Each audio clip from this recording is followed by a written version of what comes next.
अस्सलामुअलैकुम, मेरा नाम है नैयर अब्बास और आज हम बात करेंगे एक्सरसाइज नंबर 11.1 के बारे में। तो अगर हम क्वेश्चन नंबर 1 की स्टेटमेंट को देखें तो हमें ये कहा गया है कि prove that the point of intersection of the right bisector of any two sides of A triangle is equi distance from all the vertices of the triangle.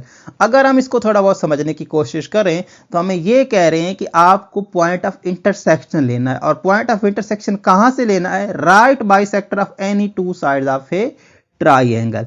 कि आपके पास एक ट्राइंगल होगी, ट्राइंगल की कोई सी दो साइड लेनी है, वहां पर आपने राइट बाइसेक्टर ड्रा करने हैं, और राइट बाइसेक्टर जहां पे एक दूसरे को कट करेंगे उसी पॉइंट को इंटरसेक्शन बोलते हैं। तो पॉइंट ऑफ इंटरसेक्शन लेना है, उस पॉइंट के साथ क्या करना है?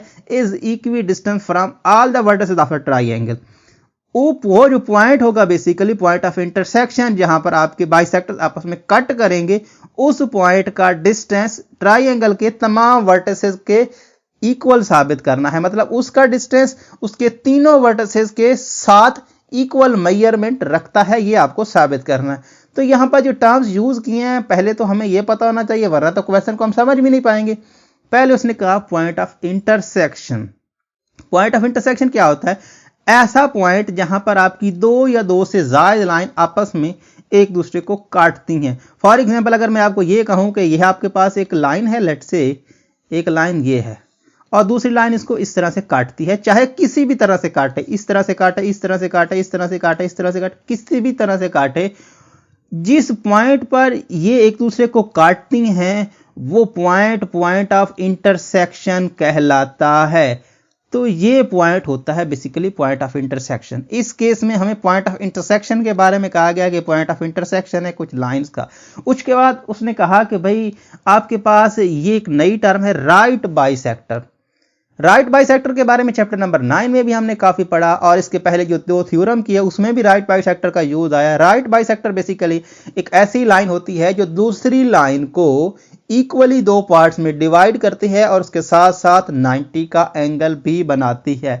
लेट्स से अगर मैं आपको यह बात करूं कि हमारे पास एक लाइन सेगमेंट है, लेट्स से यहां से यहां तक की, ठीक है, यहां से यहां तक की, लेट्स से ये पॉइंट आपका ए, ये पॉइंट आपका बी, और ये टोटल जो लाइन है ये 10 cm की है, 10 सेंटीमीटर की। हम क्या करते हैं, हम एक लाइन ड्रा करते हैं इसके ऊपर से, और लाइन में खूबी ये है कि ये इसके मिड पॉइंट से काटती है। मतलब अगर ये टोटल डिस्टेंस कितना है 10 सेंटीमीटर का है, तो 5 इसको दे दे, 5 इसको दे दे, 5 इसको दे दे, 5 इसको दे दे, तो दोनों मिलकर 10 सेंटीमीटर बना। मतलब इसको सेंटर से काट करने वाली लाइन, और इसको बोलते हैं बाइसेक्टर ऑफ ए लाइन। और अगर हम इसके साथ ये 90 का एंगल भी बना लेना इस लाइन के साथ, ये जो पहले लाइन खींची है और ये जो नई लाइन है, ये दोनों लाइन आपस में 90 का एंगल भी बना लें, तो इस लाइन को कहते हैं, इस लाइन का राइट बाइसेक्टर। तो इसका मतलब ये हुआ कि हमें क्या करना है, राइट बाइसेक्टर के बारे में पता होना चाहिए। पहले इंटरसेक्शन, फिर राइट बाइसेक्टर, उसके बाद उसने कहा साइड्स ऑफ ए ट्राइंगल। तो ट्राइंगल क्या होती है? ट्राइंगल चैप्टर नंबर 9 में हमने अच्छे से पढ़ा है, लेकिन यहां पर क्या हम बात कर लेते हैं थोड़ी बहुत।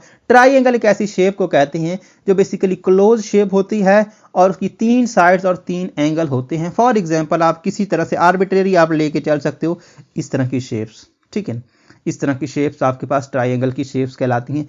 ये वाली जो लाइनें होती हैं, ये वाली लाइनें, ये वाली स्ट्रेट लाइन, ये वाली स्ट्रेट लाइन और ये वाली स्ट्रेट लाइन, इनको बोलते हैं, ये इसकी साइड्स हैं। और ये जो पॉइंट होते हैं, लेट्स से इनको नाम दे देते हैं, ये पॉइंट ए, ये पॉइंट बी और ये पॉइंट सी। ये जो पॉइंट होते हैं, इन पॉइंट्स को बोलते हैं वर्टेक्स ऑफ ए ट्राइंगल। तो ये क्या है? वर्टेक्स हैं, ठीक है ना। तो ये 3 वर्टेक्स होते हैं बेसिकली एक ट्राइंगल पास, और 3 ही साइड होते हैं। और ये जो मेजरमेंट होती है ना, यहां से यहां तक की, यहां से यहां तक की और यहां से यहां तक की, इसको बोलते हैं एंगल्स ऑफ ए ट्राइंगल। तो बेसिकली यही 3-4 टर्म्स यूज होती हैं। साइड्स हो गई, वर्टेक्स हो गए, एंगल्स हो गए, ये 3 साइड सबसे ज्यादा यूज होती हैं। उसने कहा कि भाई आपको क्या करना है, आपको यहां पर लेना है 2 साइज के, क्या लेने हैं? Right bisector. उसके बाद उसको साबित करना है कि यहां पर क्या होगा, वो जो वर्टेक्स है, वर्टेक्स, उसके वर्टेक्स मतलब ये, और परपेंडिकुलर लाइन जहां पे एक दूसरे को कट कर रही हैं, उनका जो डिस्टेंस है वो बराबर होगा। अब ये सब हम हटाते हैं और अब हम अपना ग्राफ बनाने की कोशिश करते हैं कि उसने जो हमें दिया है उसका सिनेरियो हम कैसे बना सकते हैं। अच्छा, सबसे पहले तो उसने कहा ना कि भाई ऐसा करें कि आप हमें बना के दें एक ट्राइंगल। तो पहले तो हम ट्राइंगल बनाते हैं। तो ट्राइंगल हम अपनी मर्जी से बना सकते हैं। ट्राइंगल में कोई नहीं, कोई ये अपनी मर्जी से बनानी है ट्राइंगल आप बना लें, जैसे चाहे मर्जी बना लें। तो ट्राइंगल हमने बना ली। अच्छा, ट्राइंगल बनाने के बाद उसने कहा कि भाई क्या करो, उसकी दो साइड उठा लो अपनी मर्जी से, जो चाहे उठा लो, दो साइड उठा लो। और दो साइड उठाने के बाद आप ऐसा करो कि आप ये साबित करो कि उनका जो राइट बाइसेक्टर है जहां पे इंटरसेक्ट करता है। अब राइट बाइसेक्टर दो साइड, आप ये वाली साइड ले लो, ये वाली दो साइड ले लो, ये वाली दो साइड ले लो, ये वाली दो साइड ले लो, आपकी मर्जी। मैं क्या कर रहा हूं, मैं इन दो साइड्स को ले रहा हूं, तो इनके राइट बाइसेक्टर। अब हम इस पे राइट बाइसेक्टर ड्रा करने की कोशिश करते हैं। लेट से हमारे पास ये एक लाइन है जो इसकी राइट बाइसेक्टर है, और इसका भी एक राइट बाइसेक्टर देख लेते हैं। लेट से ये लाइन है जो इसकी राइट बाइसेक्टर है, लेट से ये, ठीक है ना। ये हमारे पास क्या है, राइट बाइसेक्टर। और कहाँ पे कट कर रही है, लेट से ये पॉइंट पे कट कर रही है, इस पॉइंट पे कट कर रही है। बाकी सबको हटा दो कि ये आगे हम नहीं लेके जा रहे, हम यहाँ पर इसको रोक रहे हैं। ये हमारे लेट से यहाँ पर आके क्या कर रही हैं, इंटरसेक्ट कर रही हैं, ठीक है ना। यहाँ पर हमारे पास क्या आ रही हैं, यहाँ पर आके हमारे पास इंटरसेक्ट कर रही हैं। हमारा ऑब्जेक्टिव क्या है, हमारा ऑब्जेक्टिव ये है कि ये जो लाइनें हैं, ये लाइनें, ये वर्टेक्स है इसके, इन वर्टेक्स से इक्वल डिस्टेंस रखती हैं। हमारा ये ऑब्जेक्टिव है कि ये जो लाइनें हैं, ये पॉइंट ऑफ इंटरसेक्शन है ना, ये पॉइंट ऑफ इंटरसेक्शन हमारा इनके साथ इक्वल डिस्टेंस रखता है। ये हमारा क्वेश्चन था, हमने नाम दे दिए। लेट से ए इसको कह दिया, बी इसको कह दिया, सी इसको कह दिया। अब ये सिनेरियो हमारा तकरीबन बन चुका है। हमें कहा उसने कि भाई आपके पास ट्राइंगल है, हमने ट्राइंगल बनाई। उसके बाद उसने कहा कि राइट बाइसेक्टर लो, हमने ये दो ग्रीन वाले राइट बाइसेक्टर ले लिए।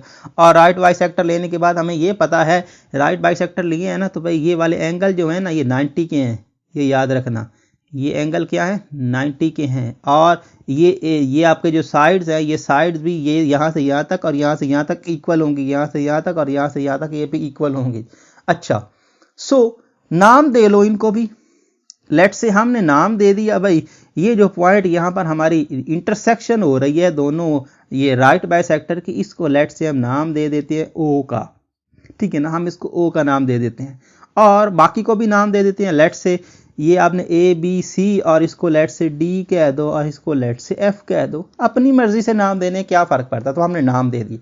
अच्छा, हमारा ऑब्जेक्टिव क्या है, हमारा ऑब्जेक्टिव ये है कि भाई ये जो ट्राइंगल, ये यहाँ से यहाँ तक का डिस्टेंस, ओ से ए या बी ओ, ए ओ और सी ओ, तीनों ओ जो ए ओ के साथ बेसिकली तीनों पॉइंट्स जो ओ के साथ डिस्टेंस बनाएंगे वो इक्वल बनाएंगे, मेजरमेंट इनकी इक्वल होगी। अब हम कुछ ऐसा करते हैं कि हम इनको इक्वल कर पाएं। अच्छा देखिए जरा, ये ट्राइंगल्स बन रही हैं बेसिकली कितनी, 1 2 3 4 और ये बेसिकली ये भी ओवरऑल बाहर से करें तो 2, और ये बड़ी बड़ी ट्राइंगल्स भी बन रही हैं। लेकिन हम अपने काम की ट्राइंगल्स देखते हैं, हमारा ऑब्जेक्टिव ये है। अच्छा, पहले हम कोई से दो को, पहले हम इन दोनों को देख लेते हैं। एक ट्राइंगल क्या आप देखें ना, ये ट्राइंगल है बड़ी ट्राइंगल और इसमें छोटी ट्राइंगल। देखिए ये एंगल 90 का है, हमें पता है। ये एंगल 90 का है, ये भी हमें पता है। और ये जो बी से एफ वाली साइड है, ये ए से एफ वाली साइड के बराबर है, क्योंकि ये इसका राइट बाइसेक्टर है, ये भी हमें पता है। और ये भी हमें पता है कि ये कॉमन है ना, ये कॉमन का पता, ठीक है ना। और यहां से यहां तक राइट बाइसेक्टर की वजह से ये इक्वल है, और ये 90 का एंगल है, ये भी राइट बाइसेक्टर की वजह से। इन द सेम केस यहां भी ऐसा ही हो रहा है, ये इसका राइट ए सी का राइट बाइसेक्टर है, ये तो राइट बाइसेक्टर है, तो इसका मतलब ये हुआ कि ये साइड जो है इस साइड के बराबर, ठीक है। और यहां पर ये एंगल 90 का है, ये भी एंगल 90 का है, ये राइट बाइसेक्टर की डेफिनेशन से पता चला। और ये साइड जो है, ये साइड दोनों में कॉमन है। सो दो साइड एक एंगल, दो साइड एक एंगल, दोनों ट्राइंगल्स, ये ट्राइंगल्स भी कॉन्ग्रुएंट और ये ट्राइंगल्स भी कॉन्ग्रुएंट। अच्छा, हमारा ऑब्जेक्टिव क्या था, हमारा ऑब्जेक्टिव ये था कि हम साबित करना चाह रहे थे इसका डिस्टेंस। अच्छा देखें, ये दो ट्राइंगल्स हमने कॉन्ग्रुएंट कर ली हैं। अगर हमने ट्राइंगल्स कॉन्ग्रुएंट कर लिए हैं तो इसका मतलब क्या होता है, इसका मतलब ये होता है के जो कॉन्ग्रुएंट साइड्स हैं उसके अपोजिट एंगल, जो एंगल्स हैं वो उसकी अपोजिट साइड्स। अच्छा, हमें मतलब है सिर्फ इससे, तो ये दोनों एंगल्स आपस में कॉन्ग्रुएंट हैं। अगर ये दोनों एंगल्स आपस में कॉन्ग्रुएंट है, ट्रायंगल कॉन्ग्रुएंट है, तो इसकी अपोजिट साइड ये और इसकी अपोजिट साइड ये, तो BO और AO कॉन्ग्रुएंट हो गई। यही हम साबित करना चाह रहे थे। क्यों? क्योंकि ये दोनों एंगल्स कॉन्ग्रुएंट, ट्रायंगल को कॉन्ग्रुएंट किया, तो इसका मतलब ये हुआ कि ये दोनों एंगल्स कॉन्ग्रुएंट, तो इसके सामने वाली अपोजिट साइड कॉन्ग्रुएंट, तो A से O और B से O कॉन्ग्रुएंट। अब इसकी तरफ आ जाओ, इसकी तरफ आ गए तो क्या हुआ, इसकी तरफ आ गए तो ये भी तो कॉन्ग्रुएंट हम साबित कर चुके हैं कि दो साइड और एक एंगल बराबर, तो कॉन्ग्रुएंट, तो इसका दोनों 90 के हैं तो दोनों इक्वल है, तो इसकी अपोजिट साइड ये और इसकी अपोजिट साइड ये, तो AO और आपका CO। ठीक है ना। पहले आपने क्या साबित किया, पहले आपने ये साबित किया कि BO is congruent to AO। अब इससे आप क्या साबित कर रहे हो, इससे आप साबित कर रहे हो कि AO is congruent to CO। तो तीनों साइड आपने कर ली ना, यही तो हमारा ऑब्जेक्टिव था कि हम इसको किसी तरह से इक्वल कर लें। ठीक है ना, तो यही हमारा ऑब्जेक्टिव था। सो ये हमने प्रूव कर लिया। अब ये तो हमने सिर्फ विजुअलाइज किया ना कि हम इसको कैसे कैसे सॉल्व कर सकते हैं। ठीक है ना, अब हम इसको लफ्जों में उतारने की कोशिश करते हैं। तो ये कहानी जो है हम हटाते हैं। सबसे पहले आपको ग्राफ बनाना है, और ग्राफ में ये जो मैंने सारी बातें इसमें 90 चांटी ये सब कुछ लिखा है, ये नहीं लिखना आपने। ठीक है ना, ये मैं हटा रहा हूँ। ठीक है ना, ये मैं हटा रहा हूँ, यहाँ पर यहाँ तक ये आपको लिखना है। आपको सबसे पहले क्वेश्चन को क्या करना है, क्वेश्चन को सॉल्व करने के लिए सबसे पहले आपको ये फिगर इस तरह से बनानी, जिस तरह से उसने बताया है। हमने कुछ भी ब्लाइंडली नहीं बनाया, जिस तरह से उसने कहा हमने उसको वैसा ही बनाने की कोशिश की है। अच्छा, अब सबसे पहले आप जानते हो कि हमें पता क्या होता है, हमें पता होता है कि गिवन है। आप ये साइड अपनी मर्जी के लिए चलो ये कर सकते हो, इतना कर लें कि इसको कर लें कि ये आपका और ये आपका इक्वल है। ये अपनी आसानी के लिए, क्योंकि आपको याद रहे, इसको आप दो का नाम दे दो। ठीक है ना, और इसको आप चलो चाहे रहने दो, चाहे तो आप लिख लें 90 डिग्री, ये लिख लें, आपकी मर्जी है। इसको भी लिख लो, ये 1 2 आप कह चुके, और इसको भी आप कह दो कि ये आपका, इसको आप 3 कह दो, क्योंकि एक ही फिगर में आ रही है, तो ये 3, ये इसमें 3 लाइन, ये इसके इक्वल है, ये इसके इक्वल है, और ये इसको 4 से कर दो। सो इस तरह से कर लो, ये आपको समझने में आसान कर देगा कि भाई हमने क्या किया किया। अच्छा, ये करने के बाद आपको सबसे पहले क्या लिखना होता है, गिवन में ये लिखना होता है कि हमें क्या गिवन। अब हम इसको मैथमेटिकली लिखने की कोशिश करते हैं कि हमें उन्होंने किस तरह से गिवन्स दिए हैं। तो सबसे पहले उसने ट्राइंगल ABC हमें गिवन दी, तो हम लिखते हैं कि गिवन में, आप गिवन पहले लिख दें या यहाँ लिख दें, क्या फ़र्क पड़ता है। यहाँ पर आप लिख दें गिवन, और गिवन में क्या लिखोगे, सबसे पहले तो उसने हमें एक ट्राइंगल दी, ट्राइंगल ABC, और उसने कहा कि उस ट्राइंगल्स पे उसकी जो साइड्स हैं, उस साइड्स पे क्या हो रहा है, उस साइड्स पे जो है उसके राइट बाइसेक्टर गिर रहे हैं। तो राइट बाइसेक्टर को मैथमेटिकल की ज़बान में हम लिखते हैं कैसे, हमने इसको लिख देते हैं कि यहाँ पर BF और AF कॉन्ग्रुएंट हैं, AF इज कॉन्ग्रुएंट टू, यहाँ पर बेसिकली BF। एक बात हमें ये, और यहाँ पर ये, यहाँ पर दूसरी क्या है, दूसरा आपके पास हो गया कि 90 का एंगल है बेसिकली, या फिर इसको इस तरह से लिख लें कि OF या FO is perpendicular to AB। ठीक है ना, मैथमेटिकली इसका मतलब ये होगा ना कि हमने क्या लिखा है। ये बात उसने पहले बात दी कि आपके पास दो साइज के राइट बाइसेक्टर हैं, तो राइट बाइसेक्टर को मैथमेटिकली हमने ये लिख दिया कि AF और BF जो हैं ये आपस में कॉन्ग्रुएंट होंगे, और जो OF है परपेंडिकुलर होगा AB पे। ये बात राइट बाइसेक्टर, एक साइड के राइट बाइसेक्टर से पता चली। दूसरी बात भी हम इसको मैथमेटिकल लिखते हैं, तो ये आपका लिख सकते हो, इसको आपने D का नाम दिया है तो लिख दो CD या फिर AD is congruent to CD।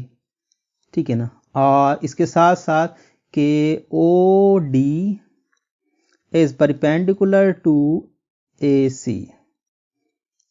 ये हमें पता चली क्यों, ये हमने मैथमेटिकल लिखा कैसे। उसने कहा था कि भाई आपके पास क्या है, आपके पास दो राइट बाइसेक्टर हैं, तो राइट बाइसेक्टर की वजह से ये दो बातें हमने लिख ली। अच्छा, उसके बाद ये तो हमने लिख लिया जो उसने हमें दिया था। ठीक, अब यहां पर हमें लिखना है कि हमें प्रूव क्या करना है। ठीक है ना, हमें क्या प्रूव करना है। सो प्रूव करने के लिए हम लिखते हैं to prove. So to prove के में हम क्या लिखेंगे, टू प्रूव में हम लिखेंगे जो हमें प्रूव करना है। प्रूव क्या करना है, हमें प्रूव करना है BO AO और CO, या फिर OB OA और OC, जिस तरह से आप लिखना चाहें लिख सकते हो।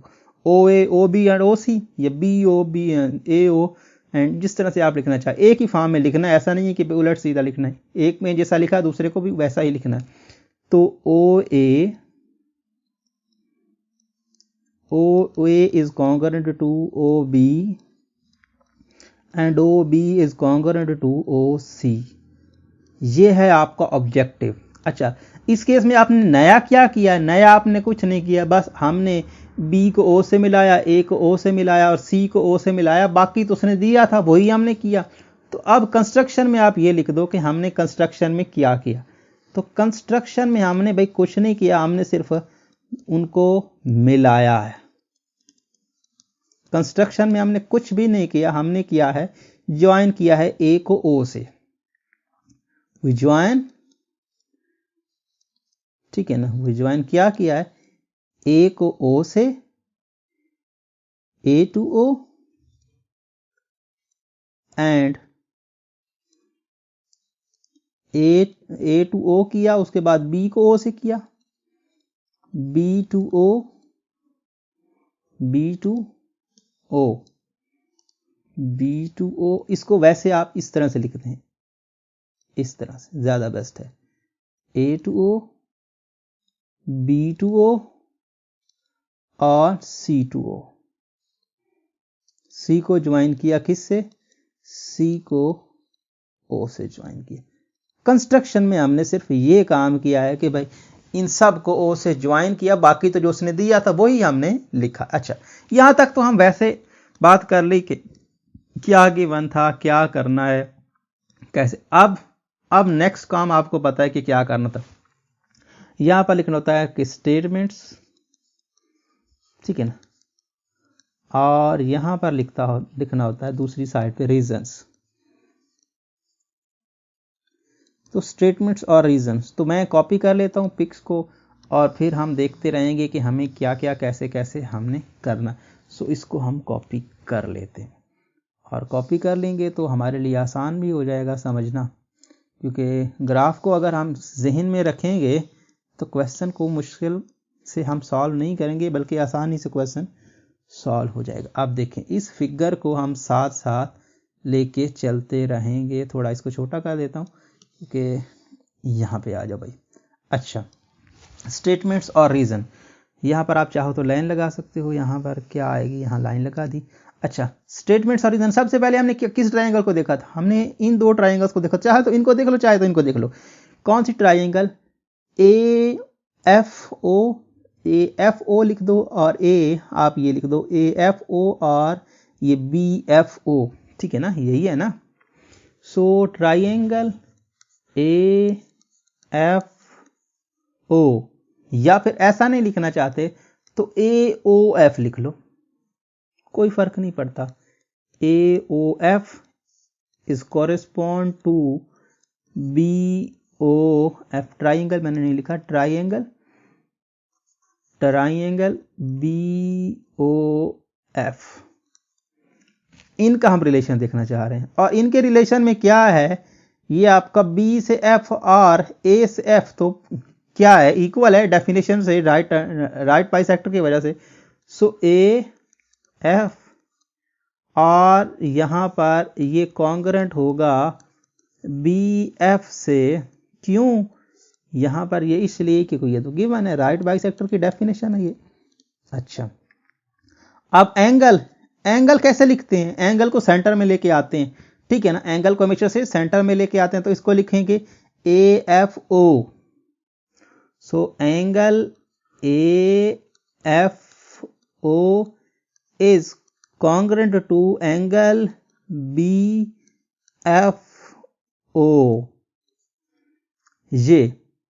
ये कॉन्ग्रुएंट है, और ये क्यों, ये भी गिवन की फॉर्म में आता है, गिवन की फॉर्म में आता है। या फिर आप ये लिख लो कि ओ एफ इज परपेंडिकुलर, या फिर लिख लो कि ओ एफ जो है, O F is perpendicular on किस पे, ए बी पे, इस वजह से क्योंकि ये दोनों 90 के बनते हैं, इसलिए हमने इनको कॉन्ग्रुएंट किया। अच्छा, अब ये आपका एफ ओ या फिर ओ एफ, ओ एफ जो है ये आपका ओ एफ के ही कॉन्ग्रुएंट होगा। क्यों होगा, ये तो कॉमन है, ये कॉमन है इस वजह से। या फिर आप इसको लिख सकते हो रिफ्लेक्सिव प्रॉपर्टी, ठीक है ना, रिफ्लेक्सिव प्रॉपर्टी। वो आपको अगर रिफ्लेक्सिव प्रॉपर्टी अच्छी नहीं लगती तो कॉमन बेस्ट ऑप्शन है आपके लिए, वो लिख सकते हो। अब देखें, दो साइड एक एंगल कॉन्ग्रुएंट, तो इस केस में ट्राइंगल्स कॉन्ग्रुएंट। तो ये जो ट्राइंगल्स आपस में कॉरेस्पॉन्ड लिखी है, इन्हीं ट्राइंगल्स को अब कॉरेस्पॉन्डिंग हटाकर यहां पर कॉन्ग्रुएंस की सिंबल लगा दो। A O F is congruent to triangle B O F. यहां तक ये किस्सा खत्म हुआ। और ये क्यों, आपके पास दो साइड और एक एंगल, तो एस ए एस पास्टुलेट, ठीक है। सो एस ए एस पास्टुलेट, यहां पर पास्टुलेट आ जाएगा, एस ए एस पास्टुलेट हो गया। अब हमारा ऑब्जेक्टिव क्या था, हमारा ऑब्जेक्टिव साइड को बराबर करना है, तो ट्राइंगल्स कॉन्ग्रुएंट कर ली, ये दोनों 90 के, तो इसके अपोजिट साइड हमने बात कर चुके हैं कि ओ बी या फिर B O B is congruent to O A, so O B is congruent to O A. क्यों, क्योंकि अपोजिट एंगल दोनों कॉन्ग्रुएंट हैं, तो इसके अपोजिट साइड कॉन्ग्रुएंट होगी। और क्यों, यहां पर लिखोगे ड्यू टू कॉन्ग्रुएंट ट्राइंगल, तो यहां पर आप लिख सकते हो congruent triangle, congruent triangles, triangles, congruent triangle की वजह से हमने ये लिखा। अब हम देखते हैं इसके बारे में। अब ये ट्राइंगल कौन सी बनेगी, ये आपकी बनेगी यहां पर ये ए O D triangle, A O D, इसकी कॉरेस्पॉन्डिंग देख रहे हैं ट्राइंगल सी ओ डी से, और ये एक ट्राइंगल है बेसिकली। अब इनकी कॉरेस्पॉन्डिंग देख रहे हैं, और कॉरेस्पॉन्डिंग के साथ साथ हम अब इसको थोड़ा ऊपर और ये आ जाए नीचे। अब हम इनके बारे में बात करें, तो यहां पर फिर वही ए डी और सी डी बराबर, क्यों बराबर, A D is congruent to C D, क्यों, क्योंकि ये तो गिवन है by the definition of bisector, ठीक है ना, वो भी राइट बाइसेक्टर।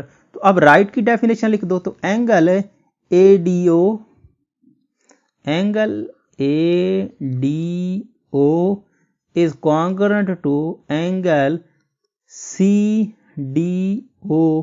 क्यों, क्योंकि ये ओ है और ये डी है, मिक्स मत कर दीजिएगा, ठीक है ना, ए डी ओ और सी डी ओ। क्यों, ये भी गिवन है, गिवन लिख दो। या फिर आप ये लिख दो कि जो ओ डी है वो परपेंडिकुलर है ए सी पे, इसलिए आपकी मर्जी, तो ये गिवन है, या फिर परपेंडिकुलर लिख लो। अच्छा, तीसरी बात कॉमन वाली, कि ओ डी इज कॉमन दोनों में, तो O D is congruent to O D, so common लिख ले। सो कॉमन लिख लिया, तो फिर वही दो साइड और एक एंगल, तो ट्राइंगल कॉन्ग्रुएंट, तो जो पहले कोरेस्पॉन्डिंग का रिलेशन लिखा है, अब आप इनको कोरेस्पॉन्डिंग से हटाकर कॉन्ग्रुएंट लगा दें, तो ट्राइंगल सी ओ डी और ये आपका एस ए एस पास्टुलेट, ठीक है, postulate. So S A S postulate की मदद से ये होगी। अच्छा, अब तो ये कहानी हो गई, ये एंगल दोनों इक्वल, तो इसके अपोजिट साइड सी ओ या ओ सी और ओ A, so O C is congruent to O ए। और क्यों, ये भी कॉन्ग्रुएंट ट्राइंगल की वजह से, कि दोनों हमने कॉन्ग्रुएंट ट्राइंगल्स प्रूव कर ली हैं कॉन्ग्रुएंट ट्राइंगल की वजह से, ये हमने किया। अच्छा, पहले हमने ओ बी ओ ए के बराबर किया, अब ओ सी ओ ए के बराबर कर बैठे। तो इसका मतलब ये हुआ कि यहां पर इसको नाम देना चाहो तो नाम दे लो, इसको ले दो कि भाई ये है इक्वेशन नंबर 1 और ये है इक्वेशन नंबर 2। ठीक है, इक्वेशन नंबर 1 और इक्वेशन नंबर 2। तो आप लिख सकते हो यहां पर ओ ए is congruent to OB and OB is congruent to OC, और यहाँ पर इसकी लॉजिक लिख दो यहाँ पे फ्रॉम 1 and 2, यहाँ पर 1 and 2 या कंबाइनिंग 1 and 2, ठीक है ना, कंबाइनिंग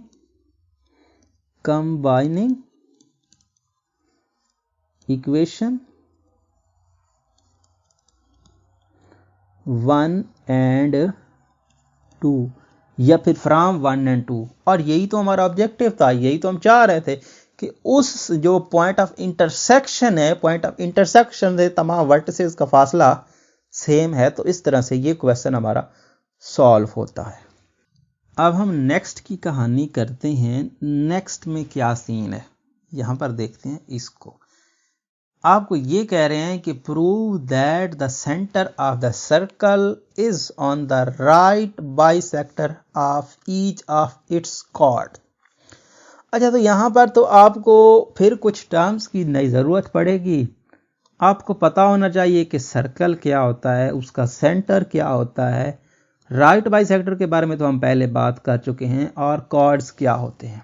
अच्छा, हम यहाँ पे इसको समझने की कोशिश करते हैं। सबसे पहले तो हम सर्कल को समझते हैं। सर्कल बेसिकली कुछ इस तरह से बनने वाली शेप होती है, कुछ इस तरह से बनने वाली शेप को सर्कल बोलते हैं। ये एक सर्कल है जैसा आपके देख रहे हो। अच्छा, सर्कल में जो सेंटर होता है ना, वो एक ऐसा पॉइंट होता है, लेट्स से यहाँ पर, कि जिसका डिस्टेंस इसकी तमाम बाउंड्री से बराबर होता है। मतलब ये हुआ कि यहां से यहां तक कोई पॉइंट ले लो, एक पॉइंट तो इसको तो ये तो फिक्स होता है, ये फिक्स होता है। यहां से यहां पूरी बाउंड्री पर ये बाउंड्री होती है। ये जो बाहर वाली लाइन है ना, ये इसको बाउंड्री बोलते हैं, सरकमफेरेंस भी बोलते हैं। तो ये जो बाउंड्री होती है ना, इस बाउंड्री पे कोई भी पॉइंट ले लो ना, उसका डिस्टेंस हर केस में बराबर होता है। मतलब ये हुआ कि मैं एक पॉइंट यहां ले लेता हूं, एक पॉइंट यहां ले लेता हूं, एक पॉइंट यहां ले लेता हूं, एक पॉइंट यहां ले लेता हूं। अगर मुझे ये चेक करना हो कि यहां से यहां तक का डिस्टेंस कितना होगा, अगर मुझे एक का पता चल जाए तो मैं सबका बता सकता हूं। अगर मुझे यह पता चल जाए कि यहां से यहां तक का डिस्टेंस 2 सेंटीमीटर है, तो यहां से यहां तक का डिस्टेंस भी 2 सेंटीमीटर होगा। यहां से यहां तक का सेंटर डिस्टेंस भी 2 सेंटीमीटर होगा। यहां से यहां तक का डिस्टेंस भी 2 सेंटीमीटर होगा। मतलब सर्कल का जो सेंटर होता है, उसकी खूबी ये होती है कि उसकी जो बाउंड्री होती है, बाउंड्री से हर पॉइंट का जो डिस्टेंस होता है सेम होता है, और इसको बोलते हैं रेडियस ऑफ अ सर्कल।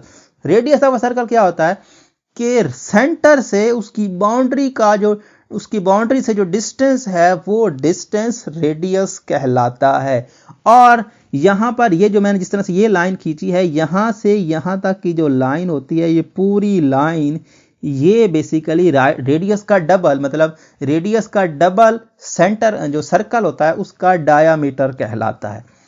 इसको दो लाइंस को मिला दो, ऐसी लाइन जो यहां से यहां तक पास करके जाती है, जो सेंटर से पास करके जाती है, उसको बोलते हैं उस सर्कल का डायामीटर है। रेडियस क्या है? सेंटर से उसकी बाउंड्री तक फासला जो है ये सेंटर है, और इसको डबल कर दो तो 2 कर दो, 2 से मल्टीप्लाई कर दो, दूसरे लफ्जों में 2 कर दो, तो उसको डायामीटर बोलते हैं। अच्छा, हम यहां पर सर्कल के बारे में थोड़ा बहुत हमें आइडिया हो गया कि सर्कल क्या बला है। सर्कल इस तरह की शेप होती है, उसमें ये खूबियां होती हैं। उसके बाद है कॉर्ड्स। कॉर्ड्स क्या होते हैं? कॉर्ड्स कुछ नहीं होते भाई, यहां पर ये जो मैंने आपको पॉइंट लेकर दिखाए, इन पॉइंट्स को आपस में किसी भी वे से मिला दो एक स्ट्रेट लाइन से, तो उसको बोलते हैं कॉर्ड्स। लेट्स से मैं मिला देता हूं इस लाइन को इस पॉइंट को, इन दोनों पॉइंट्स को एक लाइन से मिलाना, स्ट्रेट लाइन से, तो ये एक कॉर्ड है। अगर मैं इसको इससे मिला देता हूं तो ये भी एक कॉर्ड है। अगर मैं इसको इससे मिला देता हूं तो ये भी एक कॉर्ड है। अगर मैं इसको इससे मिला देता हूं तो ये भी एक कॉर्ड है। तो मतलब क्या कि बाउंड्री के दो पॉइंट्स लेने हैं, उनको एक लाइन से ज्वाइन कर देना है। वो जो लाइन बनेगी उसी लाइन को कॉर्ड बोलते हैं किसी भी सर्कल का। ठीक है ना, चाहे वो कहीं से भी पास हो। लेकिन अगर हम सबसे बड़ी कॉर्ड की बात करें तो वो डायामीटर होता है। जिस तरह से मैंने आपको बताया कि अगर कोई लाइन दो पॉइंट्स पे तो मिल रही है लेकिन वो सेंटर से पास होके जा रही है, तो उस सबसे बड़ी जो कॉर्ड होती है ना, उसको बोलते हैं उसका डायामीटर। ठीक है, सो कॉर्ड क्या है? दो पॉइंट्स लो सर्कल की बाउंड्री से, उन दोनों को मिला दो तो उसको बोलते हैं कॉर्ड। सर्कल के बारे में भी हमने पढ़ लिया, राइट बाइसेक्टर के बारे में हमने पिछले क्वेश्चन में पढ़ कर लिया, और कॉर्ड्स के बारे में भी पढ़ लिया, सेंटर के बारे में पढ़ लिया। अब सब चीजों के बारे में हमने पढ़ लिया, अब हम अपने क्वेश्चन की तरफ आते हैं। तो क्या हो रहा है, यहां पर एक सर्कल है, उसका सेंटर है कोई। ठीक है भाई, सर्कल हो गया, सेंटर हो गया। उसके बाद राइट बाइसेक्टर लेने हैं, कहां से? Each of its chord. अच्छा, यहां पर जिस तरह से हमने पीछे कहा कि भाई हर पॉइंट ले लो आप, तो कोई मसला नहीं है। जिस तरह से हमने थ्योरम किया पिछला 11.1.1, तो उसमें हमने कहा कि भाई कोई भी पॉइंट ले लो, अपनी मर्जी से ले सकते हैं। हाँ, यहां पर वो कह रहा है कि आप कोई भी कॉर्ड ले लो, कोई अपनी मर्जी से अपने सर्कल में से कोई एक कॉर्ड ले लो। हर कॉर्ड के लिए हम एक कॉर्ड लेंगे और उसको अगर हमने वेरीफाई कर दिया तो वो हर कॉर्ड के लिए वेरीफाई होगा, चाहे वो कहीं से भी ली जाए। कोई से दो पॉइंट ले लो अपनी मर्जी से। लेट्स से मैंने एक पॉइंट यहां ले लिया और एक पॉइंट मैंने यहां पे ले लिया, तो दो पॉइंट्स मैंने ले लिए। ठीक है, अपनी मर्जी से लेने हैं, क्या फर्क पड़ता है? यहां ले लो, यहां ले लो, यहां ले लो, कोई इशू नहीं है।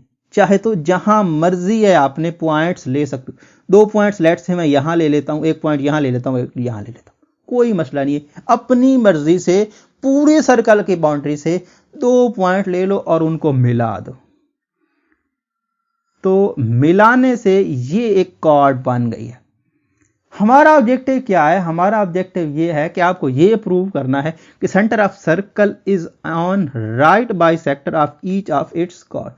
अब इस लाइन का जो होगा ना, इस लाइन का जो होगा बाइसेक्टर, वो भी राइट बाइसेक्टर। इस लाइन का जो राइट बाइसेक्टर होगा वो हमेशा इस सेंटर से पास होगा। चाहे आप कहीं से भी कॉर्ड ले लो, चाहे आप यहां से ले लो, इन दोनों को ज्वाइन कर दो, इन दोनों को ज्वाइन कर दो, तब भी इसका जो राइट बाइसेक्टर होगा ना, वो इस पॉइंट से पास होके जाएगा। ये कह रहा है आपसे प्रूव करने को। अच्छा, हमने वो लिया, ठीक है, हम कुछ नया नहीं लेते, हम यहां पर ये बात कर चुके। अच्छा, अब हम क्या करते हैं? हम एक पॉइंट यहीं से इसको ड्रा कर देते हैं। यहीं पर हम क्या करते हैं, इसका यहां पर ले लेते हैं। ये हमने एक ले लिया, एक पॉइंट, लेट से ये सीधी नहीं है बल्कि ये इसी से हम क्या करते हैं, ये जो पॉइंट है ना, ये पॉइंट हम इसको भी मिला देते हैं इससे, और इसको भी मिला देते हैं इससे। ठीक है ना, इस तरह से हमने मिला दिया तो एक ट्राइंगल हमारे पास शेप बन गई। ठीक है, अब हमने क्या किया, हमने यहां पर यहां से एक लाइन ड्रा कर दी। ठीक है ना, लाइन ड्रा कर दी। क्या किया है हमने, इस पॉइंट को, ये जो पॉइंट हमने कॉर्ड वाले लिए थे, लेट से हमने इसको ए का नाम दिया हुआ है और इसको हमने बी का नाम दिया हुआ है, कॉर्ड के जो दो पॉइंट्स हैं। और ये हमने ये जो हमारा सेंटर है, इसको लेट से हमने ओ का नाम दिया हुआ है। हमने क्या किया, हमने भाई ऐसा किया कि इस ओ को ए से मिला दिया, इस ओ को बी पे मिला दिया, और यहां से एक लाइन ड्रा कर दी इस पे। क्या किया, यहां से एक लाइन ड्रा कर दी इस पे, और कुछ इस तरह से कि हमने यहां पर जिस तरह से हमने थ्योरम में प्रूव किया ना, हमारे पास थ्योरम पिछला जो हमने किया है 11.1.2, उसमें भी हमारा कुछ ऐसा ही सिनेरियो था। अच्छा देखें, अब हमने सिर्फ एक ऐसी लाइन इससे ड्रा की है जिससे हमें सिर्फ ये पता चला है कि वो लाइन क्या करती है, इसको बाइसेक्ट करती है। हमने जो ओ से ए बी पे लाइन ड्रा की है ना, ये हम मान के चल रहे हैं कि वो इसको बाइसेक्ट करती है, राइट प्रूव करेंगे और बाइसेक्ट हमने मान ली है। वो थ्योरम भी हमारा ऐसे ही था कि हमने क्या किया था, हमें दो चीजें राइट बाइसेक्टर के लिए प्रूव करनी होती हैं। कौन सी? एक तो उसको बाइसेक्ट करे और दूसरा उसको 90 का एंगल बनाए। हमने ये कह लिया कि भाई ये क्या है, ये इसका बाइसेक्टर है, लेकिन राइट हम प्रूव करके दिखाते हैं आपको। तो क्या मान लिया हमने, ये मान लिया कि कोई पॉइंट है, लेट से डी पॉइंट, या फिर सी लिख लें, ज्यादा बेस्ट है। सी पॉइंट हमने मिड पॉइंट मान लिया और उस सी को ओ से मिला दिया। ठीक है ना, सी को क्या किया, सी को ओ से मिला दिया। तो उस केस में हमारे पास ये सिनेरियो बना। अब मैं आपको फिर से बता देता हूं कि उसने कहा कि एक सर्कल है, सर्कल में एक कॉर्ड है, कॉर्ड पे आप क्या करो, कॉर्ड पे आप कॉर्ड जो है, कॉर्ड का जो बाइसेक्टर है, राइट बाइसेक्टर, वो क्या करेगा, सर्कल को अपने सर्कल से पास होके जाएगा। ये हमारा ऑब्जेक्टिव था। तो हमने क्या किया, हमने वो जो सेंटर था, सेंटर को अपने कॉर्ड्स के एंड पॉइंट से मिला लिया, अपनी मर्जी से उनको ज्वाइन कर लिया। उसके बाद हमने कहा कि भाई एक हमारे पास एक पॉइंट है, लेट्स से सी, और वो क्या करता है, सी पॉइंट है और ए बी के वो सेंटर पे लाई करता है। ठीक है ना, क्योंकि हमें दो चीजें प्रूव करनी है। हमें ये प्रूव करना है कि जो लाइन होगी वो सेंटर से पास होगी और एंगल 90 का बनाएगी। तो हमने एक चीज मान ली कि भाई एक सी पॉइंट है, लेट से ए और बी के दरमियान, और वो उसका सेंटर है, मतलब उसका मिड पॉइंट है। तो उस मिड पॉइंट को ऊपर ओ से मिला दिया। तो ये हमारी ग्राफ बन गई है। अच्छा, हमारा ऑब्जेक्टिव क्या है, हमारा ऑब्जेक्टिव ये है कि हम किसी तरह से, ये एक चीज तो हम मान के बैठे हैं ना कि ए से सी और सी से बी की मेजरमेंट इक्वल होगी। दूसरी चीज हम किसी तरह से ये प्रूव कर दें कि ये एंगल 90 का है, तो राइट बाइसेक्टर तो बन जाएगा ना, राइट बाइसेक्टर बन जाएगा। अच्छा, यही हम करते हैं। अच्छा, क्या क्या पता है, हमने ये देखें, हमने डेफिनेशन पढ़ी और डेफिनेशन से हमने पढ़ा कि भाई कोई भी सर्कल हो और सर्कल और उसकी जो बाउंड्री से कोई पॉइंट लिया जाए, वो हर पॉइंट से इक्वल डिस्टेंस रखता है। तो मतलब अगर इक्वल डिस्टेंस रखता है तो ओ ए या ए ओ और बी ओ या ओ बी इक्वल होंगे ना, क्योंकि डेफिनेशन सर्कल की यही है कि सर्कल की डेफिनेशन के हिसाब से हमने बी पॉइंट बाउंड्री पॉइंट से लिए हैं। तो बाउंड्री पॉइंट से ए, इसका डिस्टेंस और इसका डिस्टेंस मैंने आपको पहले ही बताया, इस तरह से 2 cm की मैंने एग्जांपल भी दी। तो अगर ये 2 सेंटीमीटर है तो ये भी 2 सेंटीमीटर होगा। तो मतलब ये तो इसके इक्वल है by the definition of circle. अच्छा, अब ये हमने मान लिया कि भाई सी मिड पॉइंट है, सी मिड पॉइंट हमने मान लिया। अब सी मिड पॉइंट भी मान लिया, दो साइड, एक साइड पहले से इक्वल करके बैठे हैं सर्कल की डेफिनेशन के हिसाब से, और तीसरी तो वैसे कॉमन है, तीसरी तो वैसे कॉमन है।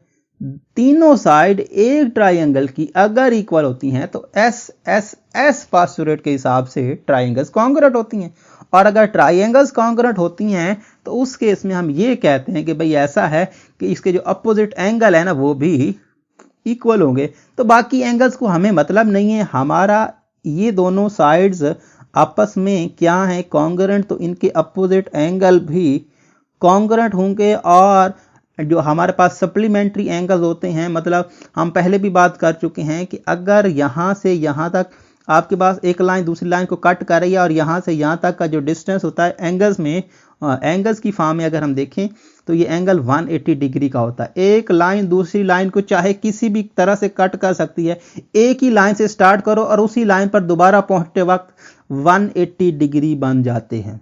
ठीक है ना, तो चाहे इस तरह से हो, लेट्स से यहां से स्टार्ट किया और यहां तक पहुंचे तो 180 डिग्री, यहां से स्टार्ट किया तो यहां पे पहुंचे तब भी 180 डिग्री, एक ही लाइन पे दोबारा जब आप पहुंचते हो तो 180 डिग्री बनता है। तो उस हिसाब से यहां पर मूवमेंट हमारी 180 डिग्री होगी और दोनों इक्वल हैं। तो इसका मतलब ये हुआ कि दोनों 90 के हैं।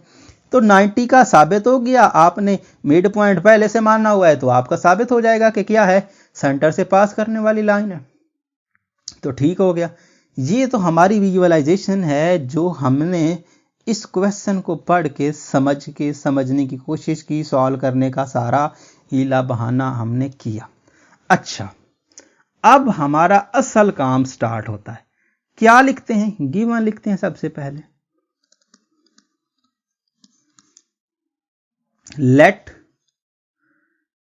Late a circle with centre O, ठीक है ना, let a circle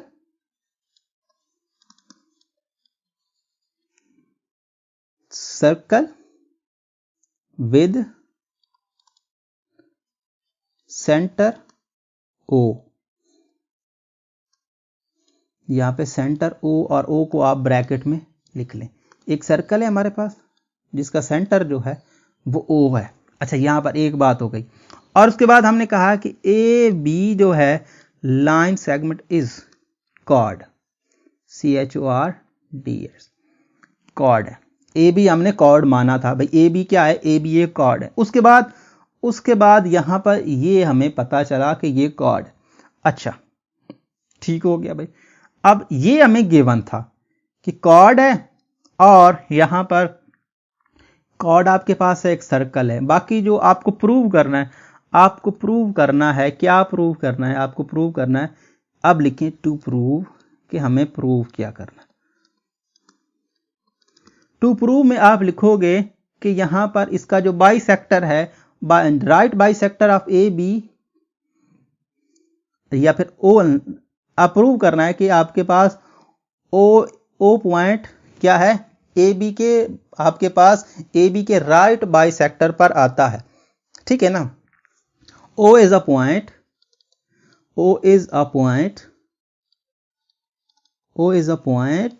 on right bisector of AB, on right bisector of AB। ये हमारा ऑब्जेक्टिव है, ये गिवन है और ये हमारा ऑब्जेक्टिव है। तो उस केस में हमने जो किया है, खुद से कंस्ट्रक्शन लिखते हैं। तो कंस्ट्रक्शन में हम क्या लिखते हैं? कंस्ट्रक्शन में हमने लिखा कि हमने पहले तो ये काम किया कि A और O को मिला दिया। वी ज्वाइन क्या किया? Join to A and O। We join to A and O, A और O को ज्वाइन किया। और एज वेल एज लिख सकते हो, या फिर एंड फिर लिख लें, या as well as we join. ये लफ्जों का खेल है, ये आप अपनी मर्जी के लफ्ज लिख दें तब भी कोई इशू नहीं है। तो उसके बाद हमने ज्वाइन किया B को O के साथ, B एंड O, ठीक है ना। हमने A को और B को O से ज्वाइन किया, या फिर आप डायरेक्ट लिख सकते थे we join A and O with, we join A and B with O, ऐसा भी लिख सकते थे। अच्छा, ज्वाइन करने के बाद उसके बाद हमने ये माना कि let C be the mid point, let C be the mid point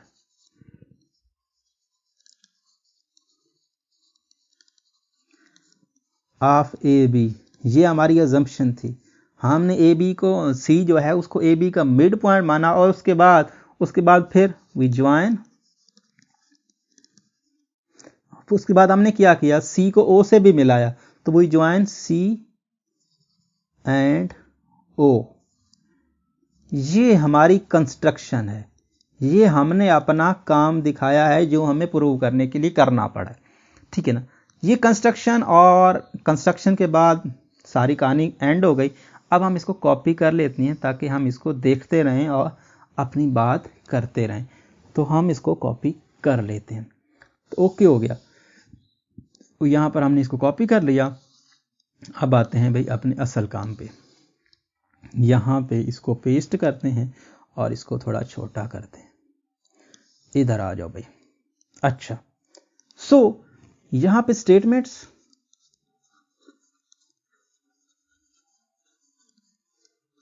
और यहाँ पर रीजंस। अच्छा, स्टेटमेंट्स और रीजन। सबसे पहले तो आपने जो ट्राइंगल के बारे में बात की वो लिखे ना, ट्राइंगल थी आपकी ओ ए सी लिखना चाहते हो या ए ओ सी लिखना चाहते हो, जैसा आपको बेस्ट लगता है। तो मैं लिख रहा हूं triangle A O C is congruent to triangle, sorry congruent नहीं, कॉरेस्पॉन्डिंग रिलेशन लिख रहा हूं, कॉरेस्पॉन्डिंग हमने तो प्रूव करना है कॉन्ग्रुएंट को, ट्राइंगल बी ओ सी। तो बी ओ सी यहां पर हम लाइन लगा देते हैं। और सबसे पहली हमारी लॉजिक क्या है, सबसे पहली तो हमें जो पता है ये bye the definition of circle, या फिर यहाँ पे ए ओ या ओ ए और ओ बी इक्वल है। O A is congruent to O B, और क्यों भाई, ये क्या है, रेडियस ऑफ ए सर्कल है, या रेडियाई लिख सकते हो, या sir radius of a circle लिख सकते हो, या फिर रेडियाई ऑफ ए सर्कल लिख सकते हो, radii of a circle, radii of a circle आप इसको लिख सकते हो, या रेडियाई की लिखने के बजाय रेडियस ऑफ ए सर्कल लिख दो, तब भी आपको कोई इशू नहीं है। तो रेडियाई लिख दो या रेडियस लिख दो, रेडियस ऑफ ए सर्कल या रेडियाई ऑफ ए सर्कल, दोनों में एक ही बात है, ठीक है ना। अच्छा, रेडियाई ऑफ ए सर्कल हो गया। तो उसके बाद सेकंड ऑप्शन हमारा क्या है, सेकंड ऑप्शन हमारा है कि हमने जो खुद से माना है मिड पॉइंट, तो A C is congruent to B C, और ये हमारी कंस्ट्रक्शन है, मिड पॉइंट हमने माना है। मिड पॉइंट तो हमने वह लिख दिया ना, यहां पर हम लिखेंगे कंस्ट्रक्शन, ये हमने खुद से अजम्पशन में लिया। कंस्ट्रक्शन लिख सकते हो, अजम्पशन लिख सकते हो, जो आपको बेस्ट लगते हैं। कंस्ट्रक्शन लिखते हैं तो वो ज्यादा बेस्ट ऑप्शन हो सकता है, कंस्ट्रक्शन। अच्छा, उसके बाद ये हमने कर लिया। अब तीसरी चीज तो कॉमन है, तो ओ सी इज कॉन्ग्रुएंट टू ओ सी, क्यों भी कॉमन है दोनों में, ये कॉमन है। तो एस पास्टुलेट के हिसाब से जिसको पहले आपने ये कॉरेस्पॉन्डिंग रिलेशन देने की कोशिश की है, अब इनको कॉन्ग्रुएंट कर दो। तो ए O C is congruent to यहां पर ट्राइंगल बी ओ सी, और क्यों एस पास्टुलेट, इसलिए भाई।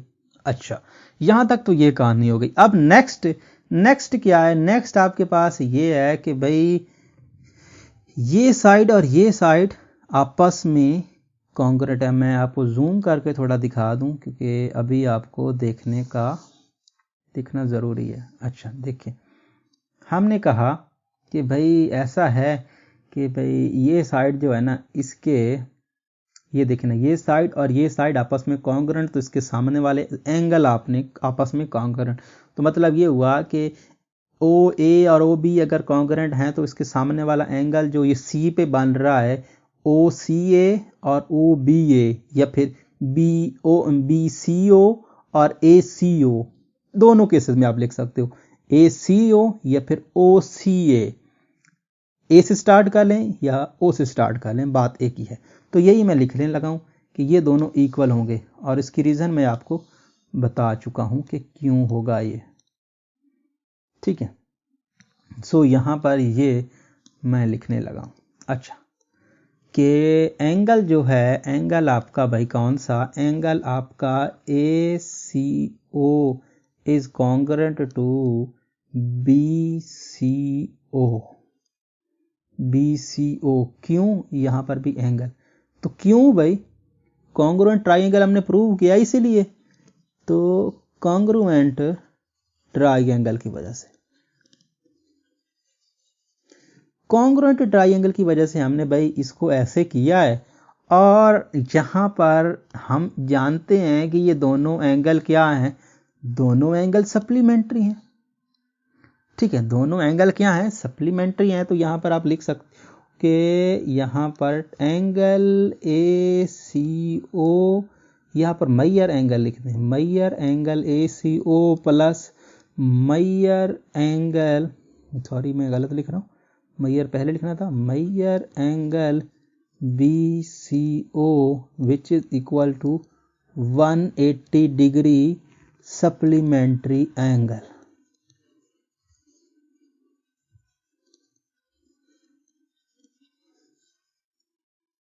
सप्लीमेंट्री एंगल का मतलब मैं आपको पहले भी बता चुका हूं कि एक लाइन से यहां से स्टार्ट करो तो 180 डिग्री, तो दोनों का सम 180 होता है। तो ये दो एंगल ऐसे हैं जिनका सम 180 डिग्री है, तो दोनों इक्वल भी हैं। तो इसका मतलब क्या, इसका मतलब ये हुआ कि एक ही जगह पे दूसरा रख सकते हो। तो measure angle ACO plus measure angle, इसकी जगह पे भी मैं ACO लिख रहा हूँ। क्यों लिख रहा हूँ, क्योंकि ये पहले कॉन्ग्रुएंट प्रूव करके बैठे हैं। तो ACO which is equal to 180 degree, इस पे भी लिखो इस पे भी लिखो। अब इनको इकट्ठा कर दो, तो 2 मैयर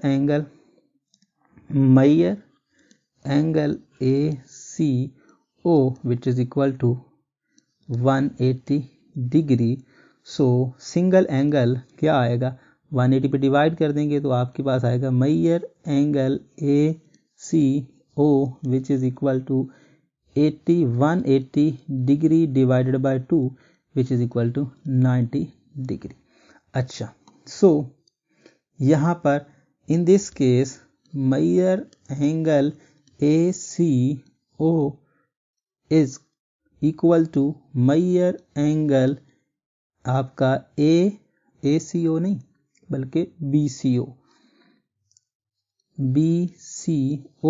विच is equal to 90 degree.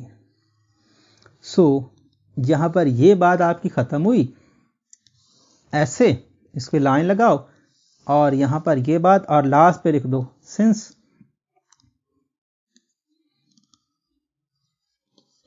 Since क्या लिखो, सिंस आप लिखो कि इसको ले आओ, इसको यहां से देख कर लिखेंगे।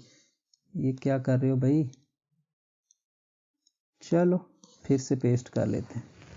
सो यहाँ पर सिंस क्या है कि यहाँ पर ये जो AC है, AC is congruent to BC या फिर BC एंड आपके पास जो एंगल C पे बन रहा है, एंगल C पे 90 है, मतलब ये आपका OC is perpendicular to AB, OC is perpendicular to AB 90 का एंगल बना है ना भाई, दोनों का 90 का है तो परपेंडिकुलर, और AC और AB पहले माना हुआ है तो दोनों को मिला दो तो क्या है, इसका मतलब है O इज लाइज ऑन किस पे, is right bisector, is lies on right bisector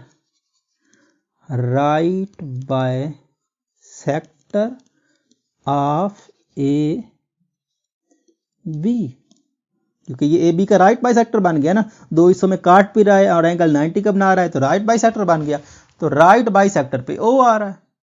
तो यही आपका ऑब्जेक्टिव था। तो इस तरह से ये किस्सा भी तमाम हुआ।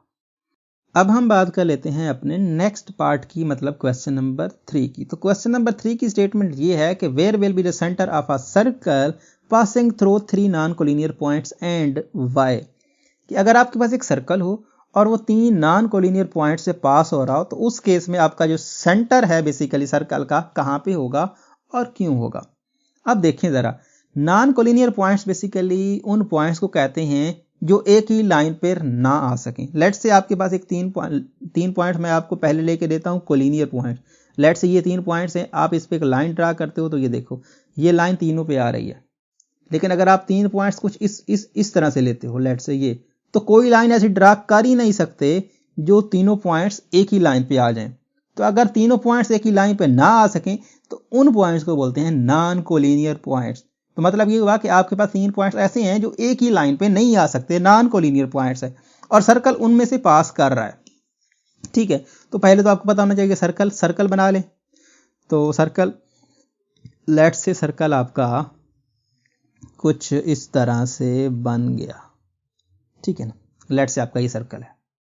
सर्कल हमने बना लिया, 3 पॉइंट्स ले लो नॉन कोलिनियर, कहीं पे ले लो, आर्बिट्रेरी पॉइंट्स लेने कहीं पे अपनी मर्जी से ले लो।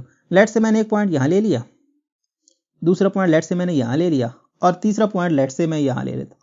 अपनी मर्जी से लेने हैं ना, कोई इशू नहीं है कि यहाँ ले लो यहाँ ले लो। 3 पॉइंट्स आप पूरी बाउंड्री में से कहीं पर भी ले लो, तीनों पॉइंट्स नॉन कोलिनियर होंगे क्योंकि एक लाइन तो सर्कल के 3 पॉइंट से पास कर ही नहीं सकती है। अच्छा, तो हमने क्वेश्चन नंबर 2 किया सॉल्व।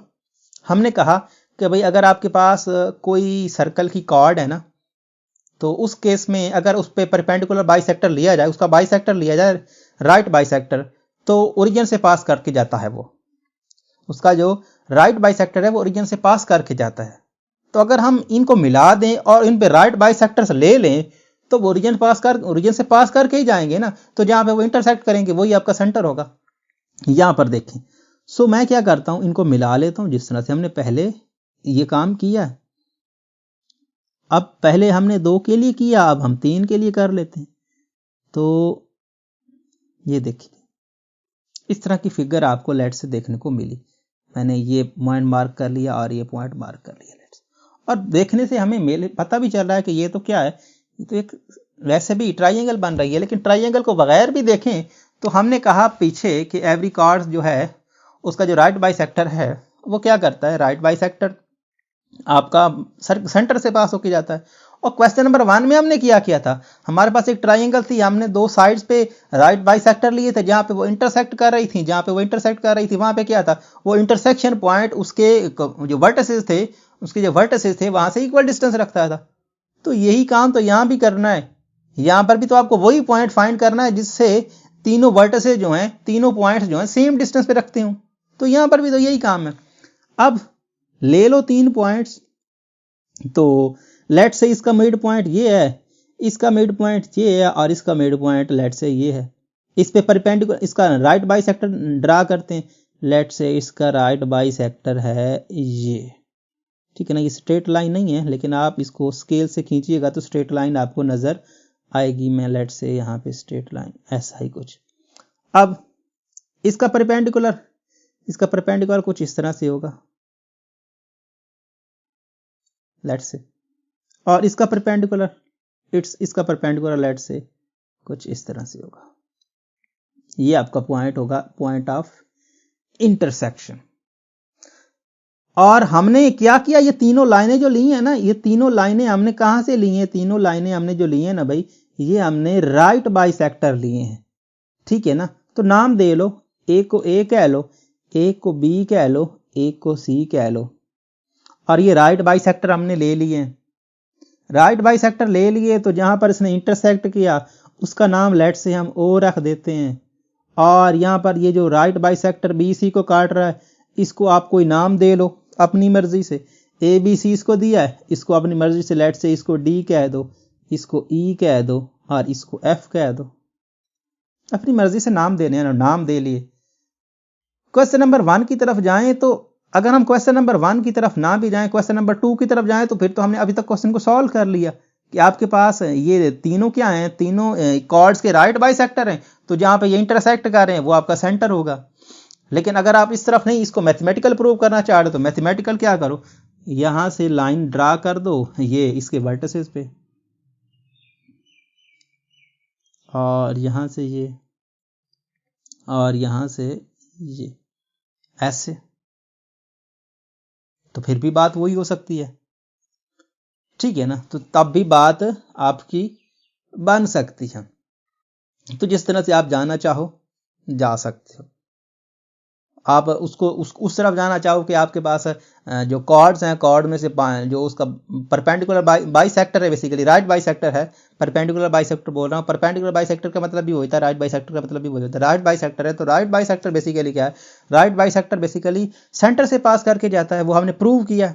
कोई भी कॉर्ड हो, उसका जो आपका जो उसका सेंटर जो उसका होता है, कॉर्ड का होता है बेसिकली राइट बाइसेक्टर, वो उसके सेंटर से पास करके जाता है। तो तीनों कॉर्ड्स की क्या है, परपेंडिकुलर हैं, मतलब तीनों कॉर्ड्स के राइट बाइसेक्टर है, तो तीनों सेंटर से तो पास करके जाएंगे। तो जहां पे ये इंटरसेक्ट करेंगे वही आपका क्या होगा, सेंटर होगा। तो इस तरह से आप इसको बता सकते हो। अगर इस तरह से नहीं बताना चाहते तो फिर इसको प्रूव करके दिखा दो। और प्रूव इस तरह से करना जिस तरह से हमने क्वेश्चन नंबर 1 को प्रूव किया। तो आपकी मर्जी है कि आप क्या करना चाहते हो। अब देखें, अब ट्राइंगल अगर आप प्रूव ही करना चाहते हो तो कोई सी 2 ट्राइंगल उठा लो अपनी मर्जी से, ठीक है ना। लेट से आप ट्राइंगल उठा लेते हो, ये 2 ट्राइंगल्स, ये 2 ट्राइंगल्स बन रही है ना, यहाँ पर देखो ये 2 ट्राइंगल्स बन रही है, ये आपके पास बी एफ और ओ या ओ एफ बी, और ये भी और ये भी और ये भी 3 ट्राइंगल्स का पेयर्स बन रहे हैं। तो तीनों को उठा लो, आपको पता चलेगा कि भाई ये क्या है। ये तो क्वेश्चन नंबर 1 को कॉपी कर लो। दूसरे लफ्जों में अगर आप मैथमेटिक्स में लिखना चाहते हो तो क्वेश्चन नंबर 1 को कॉपी कर लो, ठीक है। तो सबसे पहले आपको क्या लिखना है, सबसे पहले तो आपको वही लिखना है कि आपको जो उसने दिया।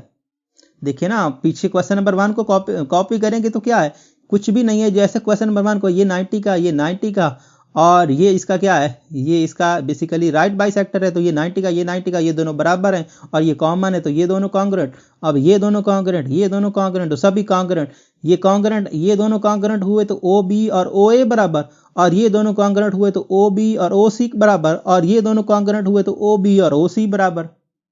तो ओ बी ओ ए और ओ सी बराबर, तो क्या मतलब, यही तो सेंटर है, इसका साबित हो जाएगा, ठीक है। सो देखें, हम सबसे पहले क्या लिखते हैं, सबसे पहले तो हमारे पास हम लिखेंगे कि let C be a circle. Let, यहां पर गिवन में लिखते हैं let C be, let a circle. अब हमें नहीं पता कि सेंटर क्या है। Let a circle is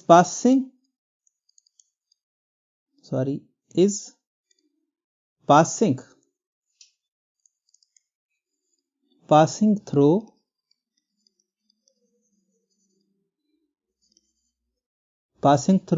three non-collinear points,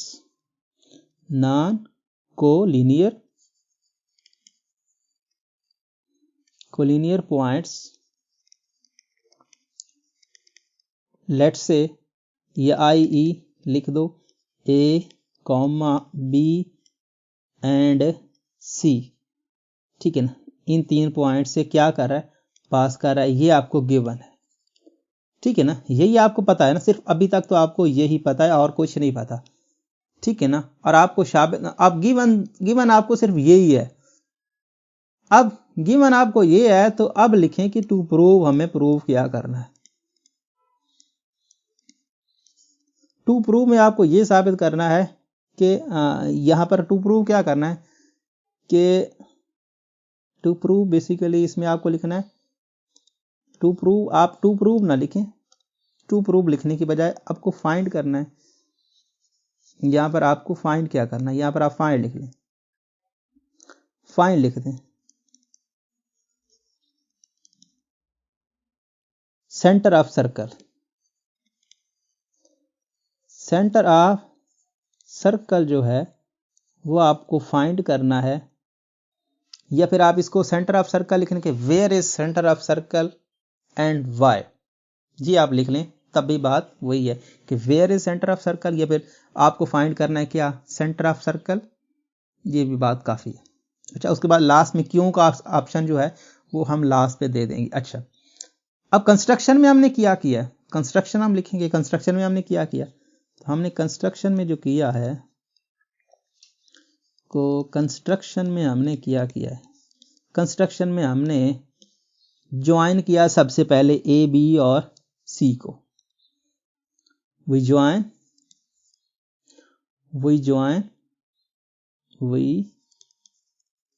join A comma B and सी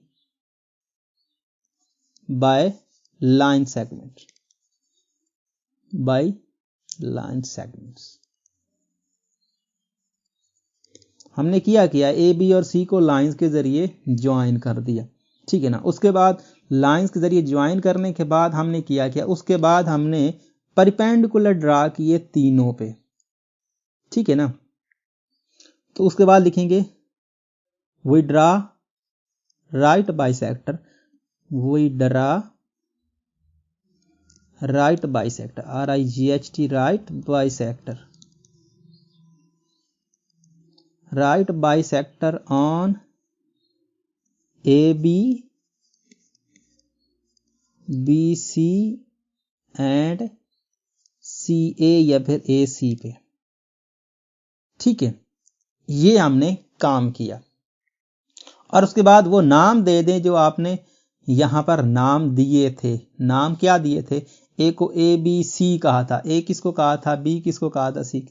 यहां पर जो नाम दिए थे ना, ये हमने ये नाम दिए DEF। ये हमने जो अपने से काम किया वो लिखना तो पड़ेगा। सो हम ये लिख दें, IE लिख के AB का जो F है, AB का F, AC का E, और यहां पर ये आपका जो BC का है वो ये आप ये लिख दें। तो या फिर आप दूसरे लफ्ज़ में लिख दें कि आपके पास ये मिड पॉइंट है, वो भी बात वही बनती है, मिड पॉइंट लिख लें। मैं इसको कॉपी कर लेता हूं ताकि इसको साथ साथ लेके चलते रहें, क्योंकि इस फिगर को देख के ही तो हमें सब कुछ लिखना है, क्योंकि हमने रट्टा थोड़ा ही लगाया कि एक एक करके हम आपको बताते जाएंगे कि ये हुआ। अच्छा, सो ये हमें पता चला। अच्छा, सो ठीक है, इसको थोड़ा छोटा करते हैं और देखते हैं कि क्या क्या हमने यहाँ पर ये देखें, राइट बाइसेक्टर जो है ना वो हमने ड्रा किए हैं। अच्छा, राइट बाइसेक्टर ड्रा किए हैं, इसका मतलब क्या है?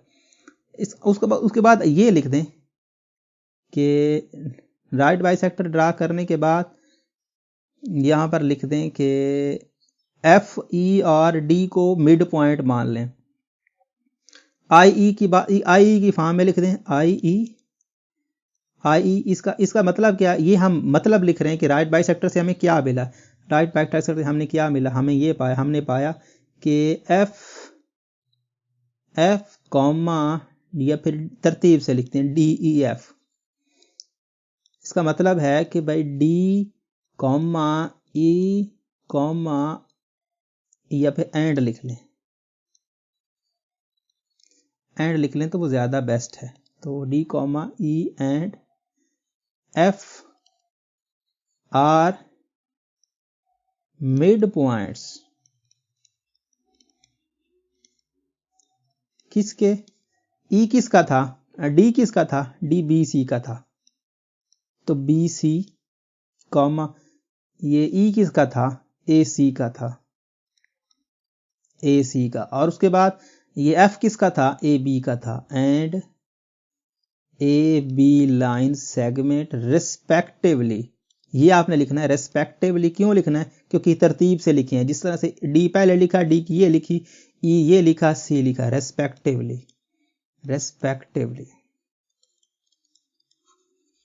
अच्छा, ये हमने लिख लिया रिस्पेक्टिवली। अच्छा, ये हमने लिख लिया, बस ये हमने काम कर लिया। अच्छा, ये हमने काम कर लिया। अब हमारा काम आता है, ये जो हमने काम खुद किया और जो उन्होंने हमें दिया और जो हमें करना था वो हमने सब कुछ लिख लिया। अब आता है हमारा क्या? स्टेटमेंट्स।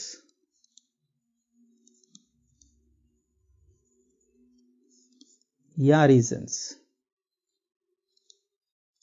स्टेटमेंट्स और रीजन। सबसे पहले कोई सी दो ट्राइंगल बात कर लो। ट्राइंगल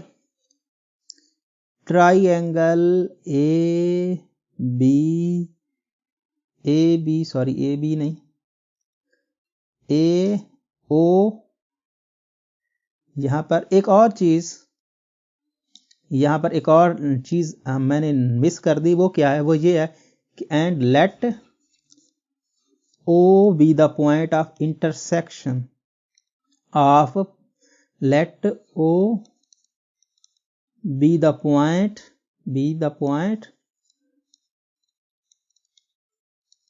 of intersection किसका पॉइंट ऑफ इंटरसेक्शन है? पॉइंट ऑफ इंटरसेक्शन है वो हमने जो लाइंस ली हैं, कि लाइन कौन सी थी?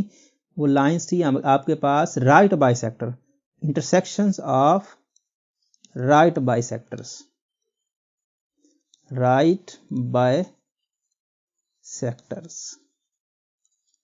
ये जो हमारा O पॉइंट है ये इंटरसेक्शन है बेसिकली उन राइट बाइसेक्टर्स का जो हमने AB, BC और CA पे लिए हैं। अच्छा, ये मैंने नहीं लिखा था, वो लिख ली। अच्छा, उसके बाद ये कहानी हो गई और ट्राइंगल बन गई हमारे पास AOF। यहां पर O मैंने नहीं लिखा, AOF is congruent to triangle, congruent नहीं बल्कि corresponding, अभी हम corresponding देख रहे हैं, corresponding triangle BOF, और यहाँ पर रीजन्स को अलहदा करते हैं। अच्छा, सबसे पहले वो तो आपका वही काम है जो आप क्वेश्चन नंबर 1 में करके आए हो कि आपका क्या है, ये आपका FB, नाम थोड़े बहुत चेंज होंगे, या BF is congruent to, BF is congruent to, क्यों BF जो है वो कॉन्ग्रुएंट है AF के, क्यों भाई, क्योंकि ये राइट बाइसेक्टर है। ये फिर कंस्ट्रक्शन लिख लें, कंस्ट्रक्शन लिख लें, या फिर राइट बाइसेक्टर लिख लें, जैसा आपको लिखते। अब ये एंगल भी आप इक्वल कर दो कि आपका BFO या OFB, जैसा आप angle BFO is congruent to angle AFO, क्यों, क्योंकि ये भी कंस्ट्रक्शन है। कंस्ट्रक्शन में कैसे है, कंस्ट्रक्शन में ऐसे है कि भाई राइट बाइसेक्टर हमने माना है, तो राइट बाइसेक्टर के वजह से दोनों 90 के हैं, तो इसीलिए भाई ये हुआ। अच्छा, ये आपका FO या OF भाई क्या है, OF दोनों में कॉमन है, तो OF जो है दोनों में कॉमन है, तो कॉमन वाला किस्सा तो देखिए, कॉमन वाला किस्सा ये हो गया। तो क्या लिखोगे, ये जो पहले आपने कॉरेस्पॉन्डिंग का रिलेशन लिखा है AOF का, अब कॉन्ग्रेस का रिलेशन बना दो ABOF। अब ये लिख दो SAS पास्टुलेट, दो साइड और एक एंगल हमने बरा पास्टुलेट, जहां पे postulate TULATE postulate.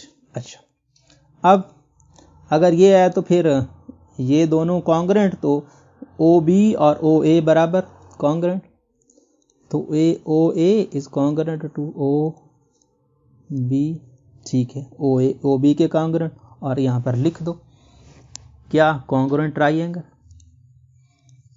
Congruent triangle. अच्छा, दूसरा केस, अब किसी और को उठा लो, चाहे तो आप इसको उठा लो, चाहे तो एक इसको उठा लो, आना तो वही है, सेम तो इन्होंने आना है। चलो आप उठा लेते हैं BDO और CDO को, तो ट्राइंगल BDO या फिर BOD लिख लें, ज्यादा बेस्ट है, पहले भी जिस तरह से लिखा BOD, इसका रिलेशन ट्राइंगल COD से, और लॉजिक्स हमारी सेम ही रहेंगी, लॉजिक्स हमारी कोई चेंज नहीं होंगी, ठीक है ना, बस नाम चेंज होते रहेंगे, बाकी कहानी सारी वही है। तो कंट्रोल V करके इसको पेस्ट करते हैं जो हमने कॉपी किया हुआ है, और 2 बार पेस्ट कर लिया, तो इसको थोड़ा छोटा करते हैं और इसको इधर आ जा भाई यहाँ पे। अच्छा, सो इसका रिलेशन, इसका भी BD और CD बराबर BD is congruent to CD। ये क्या है, कंस्ट्रक्शन है। कंस्ट्रक्शन कैसे है, हमने इसका राइट बाइसेक्टर इसको माना हुआ है, कंस्ट्रक्शन है, तो कंस्ट्रक्शन है ये। और एंगल इसका BDO, तो BDO is congruent to angle CDO, और ये क्या है, ये भी कंस्ट्रक्शन है। कंस्ट्रक्शन क्योंकि राइट बाइसेक्टर माना हुआ है, तो राइट बाइसेक्टर से 2 बातें तो हमें पता चलती हैं, एक एंगल और एक साइड का, और ये OD कॉमन है, OD ये D है, OD कॉमन है, तो ये कॉमन है, तो फिर ये ट्राइंगल्स क्या हो गई, triangle BOD is congruent to triangle COD और SAS पास्टुलेट, ठीक है ना। मैं P लिख रहा हूं, आप पास्टुलेट पूरा लिख लीजिएगा, P के बाद डॉट डाल रहा हूं, पास्टुलेट PAS, चलो लिख लेते हैं पास्टुलेट। तो पोस्टुलेट की वजह से। अच्छा, अब ये एंगल और ये एंगल कॉन्ग्रुएंट 90 के है ना, इसके सामने वाला OB और OC, तो OB, ठीक है ना। अब OB is congruent to OC, ठीक है। तो OB और OC आप यहां पे लिख सकते हो OC। अब OB ये OC ये, तो पीछे क्या किया था OA और OB, तो OA और OB OC, तो यहां पर क्या हो गया, ये आपका साबित हो गया। तो यही तो आप चाह रहे थे, ठीक है। सो 1 और 2 कर दो, तो 1 2, चाहे तो आप तीसरी को भी सॉल्व कर लो, चाहे तो आप इसको भी सॉल्व कर लो, इसको भी सॉल्व करने से यहां पर आप सिमिलरली यहां पर ये लिख लें, ये भी लिख लें, अच्छा रहेगा। अच्छा, आप ट्राइंगल लिख लें, ट्राइंगल सिमिलरली करके लिख लें, सिमिलरली यहां पे। चलो छोड़ें इसको, इसको आप यहीं से आपका काम चल गया है, वो लंबी चौड़ी कहानी आप उसको मुश्किल बना देगी आपके लिए, छोड़ें इसको। आप सिर्फ ये लिख लें कि फ्रॉम 1 and 2, फ्रॉम 1 and 2 आपके पास क्या हो गया, OB is congruent to OC is congruent to OA। तो इट मीन्स दैट कि यही आपका क्या है, ये OE आपका क्या है, OE आपका क्या है, OE आपका सेंटर है। ये चीज आपको पता चल गई। अब यहां पे ये लिख लें, ये हमने सारी कहानी कर ली, लास्ट पे लिख दें वो y का आंसर। y का आंसर क्या है, y का आंसर ये है कि we know that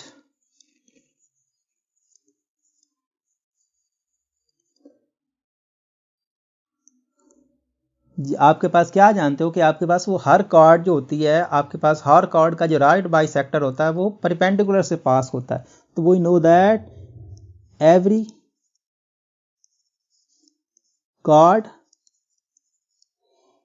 right bisector, या every right bisector of every chord, या फिर ये भी लिख सकते हो कि right bisector of every chord, या फिर every chord has right bisector, यहां पर has right bisector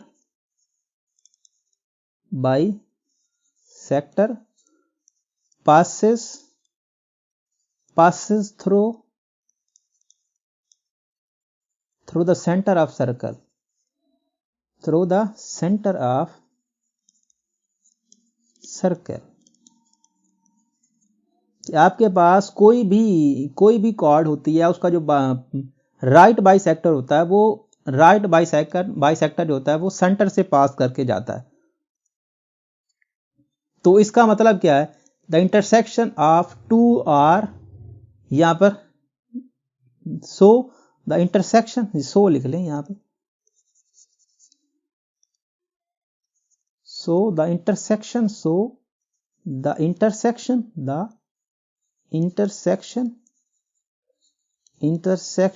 of right bisector, right bisector of 2 are more than 2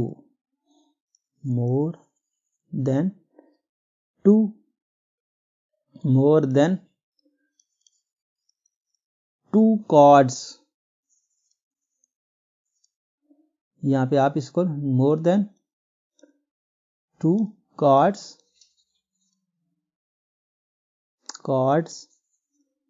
will be the center of circle, will be the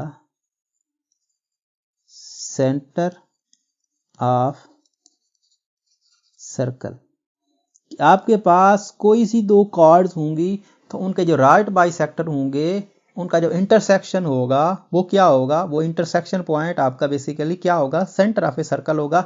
चाहे 2 ले लो, चाहे 3 ले लो, चाहे 4 ले लो, चाहे 5 ले लो, जितनी मर्जी चाहे ले लो, उनका जो इंटरसेक्शन होगा वो इंटरसेक्शन बेसिकली क्या होगा, इंटरसेक्शन ही आपका उस सर्कल का सेंटर होगा। तो इस तरह से ये पार्ट भी कवर होता है।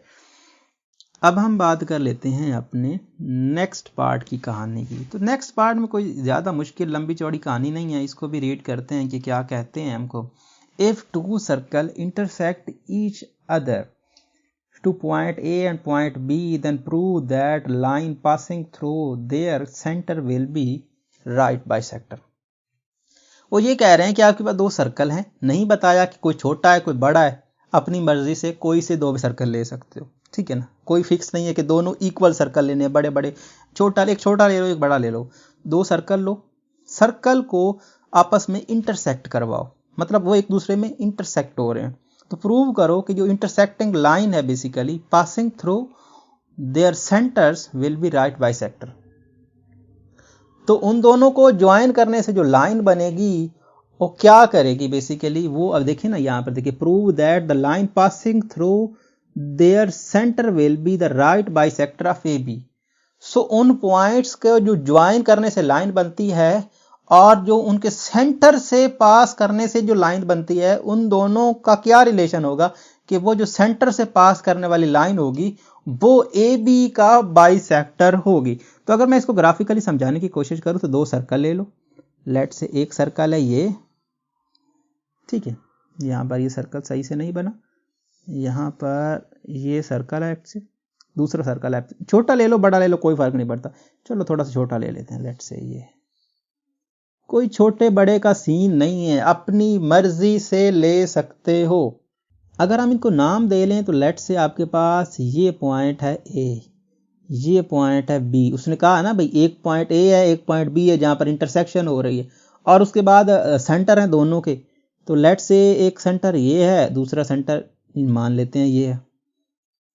हमको साबित क्या करना है कि ए बी से मिलकर बनने वाला, लेट से इसको ए का नाम दे दो, इसको बी का नाम दे दो, ए से बी के मिलकर बनने वाली लाइन जो है और दोनों सेंटर से पास करने वाली जो लाइन है, लेट से सेंटर से पास करने वाली लाइन तो ये बनेगी ना, ये सेंटर से पास करने वाली लाइन बनेगी और ये ए बी से मिलकर बनने वाली लाइन बनेगी। हमें ये साबित करना है कि इस लाइन का ये परपेंडिकुलर, ये क्या है, राइट बाइसेक्टर है। राइट बाइसेक्टर मतलब क्या, 90 का एंगल बनाने वाला। तो मतलब या तो एक चीज हमें ये साबित करनी है कि ये 90 का एंगल है, एक साइड कर दें, या फिर इसको साबित कर दें कि ये 90 है। हमें चारों एंगल्स को 90, मतलब दो को 90 का, दो को 180, इसको 90 कर लिया तो बाकी ये भी तो 90 होंगी, तो पक्की बात है। अच्छा, हमारा ऑब्जेक्टिव है या तो हम इस 2 केस करने, बेसिकली 90 साबित करना है और इसका और यहां से डिस्टेंस और इसका यहां से डिस्टेंस, मतलब ये पॉइंट जो जहां पे इंटरसेक्शन और ये इंटरसेक्शन वाला पॉइंट हमने साबित करना है कि ये मिड पॉइंट है ए बी का और एंगल बनने वाला 90 है, ये हमको साबित करना है।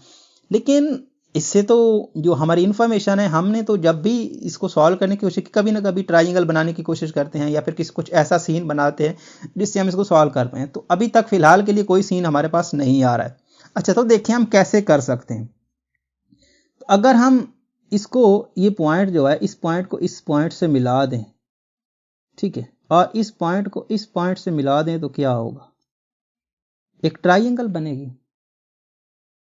अगर हम इस पॉइंट को इस पॉइंट से मिला दें, सॉरी ये थोड़ा अच्छा नहीं है, फिर से बनाते हैं, इस पॉइंट को इस पॉइंट से मिला दें और इस पॉइंट को इस पॉइंट से मिला दें, तो ये भी एक ट्राइंगल ही बनेगी। इसको मैं फिर से बनाने की कोशिश करता हूं। मैं चाहता हूं कि भाई एग्जैक्टली ट्राइंगल जिस तरह से दिखती है वहां इसी जैसी हमारी ट्राइंगल बन जाए, ठीक है। सो ये ट्राइंगल इस तरह से बन सकती है, ये देखें, इस तरह से हमारी शेप दिखेगी। एक लाइन हमारी ये भी है, हम इसको भी नहीं भूलेंगे, ये भी हमारी लाइन है, ठीक है ना, ये भी हमारी लाइन है। जो हमारा असल मकसद है, ये इस तरह का सीन हमको देखने को मिल रहा है। अब 3 नाम हमको चाहिए। एक नाम इस सेंटर के लिए चाहिए, एक नाम यहां चाहिए और एक नाम हमको यहां चाहिए। इस बड़े वाले सेंटर का ओ कह देते हैं, सर सेंटर है, और इसका आप ओ डैश कह दें, ठीक है ना। नहीं कहना चाहते तो ना कहें, इसको बी कह दें, इसको सी कह दें, इसको डी कह दें और इसको ई कह दें, आपकी मर्जी है। लेकिन नॉर्मली अगर हम यूज करें ना, जब सर्कस की बात होती है, उसके सेंटर की बात होती है, तो ओ से रिप्रेजेंट किया जाता है नॉर्मली। तो आप इसको ओ कह लें, इसको ओ डैश कह लें, और इसको अपनी मर्जी से ए बी और इसको सी कह लें। लेट से ये पॉइंट है हमारा सी, ठीक है ना, ये हमारा सी है। अब हमारा मकसद इसको 90 प्रूव करना है। अब देखिए ट्राइंगल्स तो बज़ाहिर हमारे पास दो किस्म की बन रही हैं, या तो हमने जो पहली ये ट्राइंगल और ये ट्राइंगल, इससे ऊपर वाली और इससे नीचे वाली। पहले हम कौन सी दो, देखे ना ये ट्राइंगल्स भी बन रही हैं, ये ट्राइंगल, ये देखे ना, ये एक बड़ी ट्राइंगल और ये एक बड़ी ट्राइंगल, दो ट्राइंगल्स ये बन रही हैं, और दो ट्राइंगल बड़ी ट्राइंगल ये और ये। किसको पहले हम कॉन्ग्रुएंट प्रूव कर सकते हैं उसकी तरफ देखें। अब देखें, अगर हम इस ट्राइंगल को ट्राइंगल पहले कंसीडर करें, जो हमने ये वाली, ठीक है ना, मैं आपको फिर से बना कर दूं, तो ये वाली जो ट्राइंगल है, इस ट्राइंगल को अगर हम एक ट्राइंगल माने ये, अब दूसरी इसको ये नीचे वाली मान गई, तो क्या हम इसको कॉन्ग्रुएंट प्रूव कर सकते हैं? अच्छा, डेफिनेशन ऑफ सर्कल क्या होती है? सर्कल की डेफिनेशन होती है कि भाई क्या होता है कि आपका जो सेंटर होता है ना, सेंटर से आप कोई भी बाउंड्री पर पॉइंट लेते हो, उसका डिस्टेंस सेम होता है, ये हम मानते हैं। अच्छा, तो उसी केस का हम फायदा उठाते हैं। देखें, अगर O से A का डिस्टेंस बराबर है तो O से B का डिस्टेंस भी बराबर होगा। क्यों? क्योंकि ये सेंटर है, और सेंटर से आप किसी भी बाउंड्री पे चला जाओ तो आपको सेम मिलेगा। देखें, तो फिर क्या हुआ? फिर हुआ ये कि ये वाली जो साइड है ये इस साइड के बराबर हो गई ना, क्योंकि ये आपके पास दोनों क्या है, सर्कल के बेसिकली बाउंड्री दोनों पॉइंट्स हैं, और ये इसका सेंटर खड़ा है, तो सेंटर से तो कहीं पर भी आप खींच सकते हो, तो इन दो पॉइंट पर भी तो बराबर होगा। तो ये दो बराबर। इन द सेम केस यहां भी हो रहा है, ये इसका सेंटर है छोटे सर्कल का, और छोटे सर्कल का ये सेंटर है, तो ये यहां से इसकी बाउंड्री है ना, ये इसकी बाउंड्री, क्योंकि ये दोनों की बाउंड्री में आ रहा है, ये पॉइंट ए दोनों की बाउंड्री में आ रहा है, तो ये इसके बराबर हो जाएगा। अब दो चीजें तो हमने बराबर कर ली, तीसरी कैसे बराबर करें? और तीसरी तो वैसे ही बराबर है। ये देखें 1 2 3, ये लाइन दोनों में आ रही है, ऊपर वाले में भी आ रही है, नीचे भी वाले आ रही है, तो दोनों आ रही है। तो क्या मतलब हुआ भाई, तीन साइड्स बराबर दो ट्राइंगल्स की तो कॉन्ग्रुएंट प्रूव करना कौन सा मुश्किल है, कॉन्ग्रुएंट तो हो गई। अब अपने काम की बात निकालो, ठीक है, काम की बात क्या होगी? अब दो ट्राइंगल्स फिर से चूज करनी है आपको, चाहे तो ये चूज कर लो, चाहे आपने यहां पर ये साबित करना है कि ये देखें ना, हमने क्या किया, हमने अभी तक सिर्फ ये साबित किया है कि ये बड़ी ट्राइंगल्स जो दोनों हैं ये अभी कॉन्ग्रुएंट हुए, लेकिन हमारा ऑब्जेक्टिव ये नहीं है। हमारा ऑब्जेक्टिव है कि हम किसी तरह से ये इसको क्या करूं, इसके या तो मिड पॉइंट प्रूव कर पाए, और मिड पॉइंट प्रूव करने के बाद इसका 90 का एंगल भी प्रूव कर। अच्छा देखें, ये जो साइड है इस साइड के कॉन्ग्रुएंट है, तो अगर ये साइड इस साइड के कॉन्ग्रुएंट है तो इसके सामने वाला एंगल ये होगा, इसके सामने वाला एंगल ये होगा, और इसके सामने वाला एंगल ये होगा, क्योंकि ये दोनों आपस में कॉन्ग्रुएंट, तो इसके सामने वाला एंगल ये एंगल और इसके सामने वाला एंगल ये एंगल बराबर होंगे, कॉन्ग्रुएंट होंगे। और ये दोनों साइड बराबर, तो इनके दोनों के सामने वाला एंगल ये होगा और ये होगा, बिल्कुल होगा, क्योंकि ये दोनों कॉन्ग्रुएंट, तो इसके अपोजिट्स एंगल ये बड़ी ट्राइंगल यही थी ना, ये बड़ी ट्राइंगल थी, तो देखिए ना, मैं अगर आपको इसको साइड पे करके सॉल्व करने की कोशिश करूं तो इस तरह की ट्राइंगल है basically.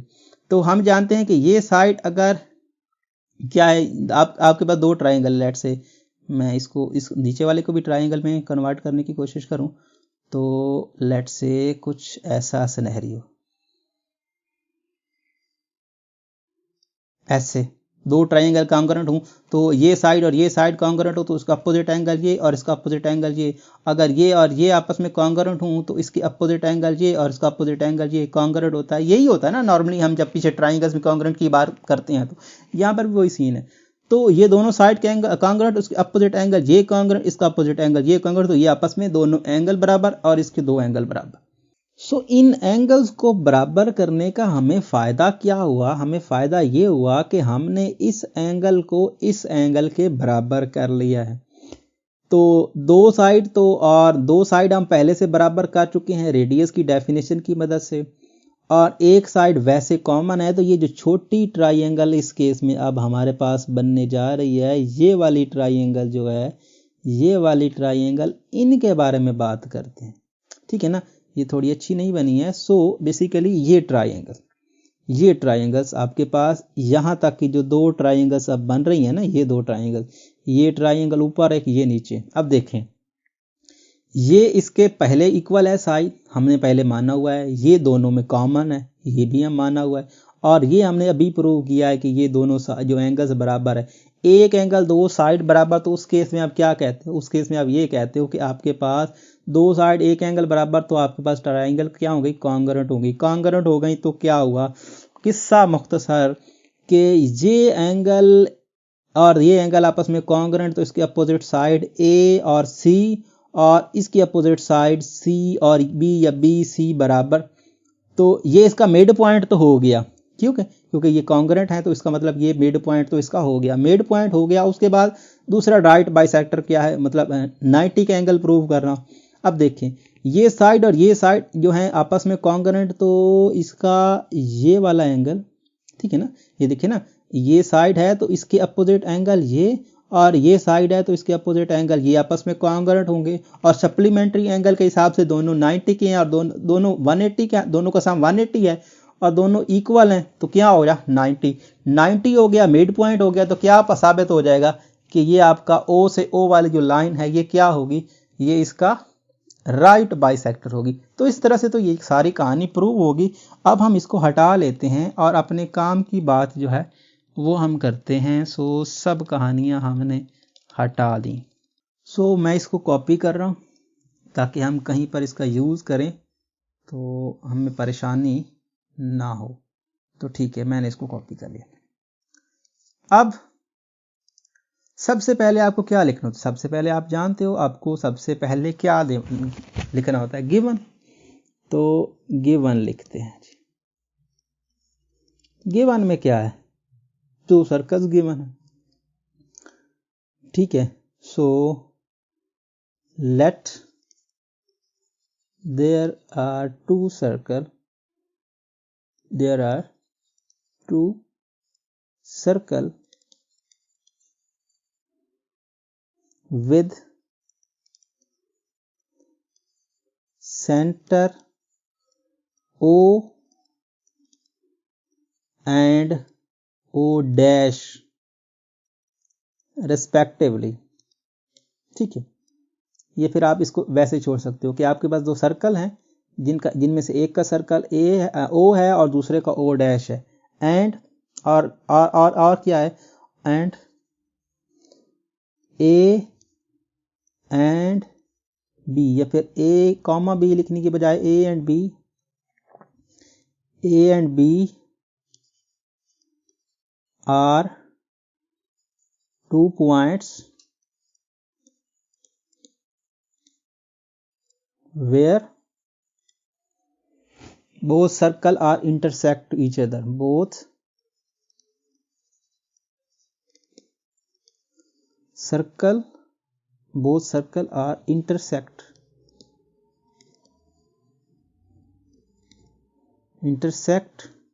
to each other.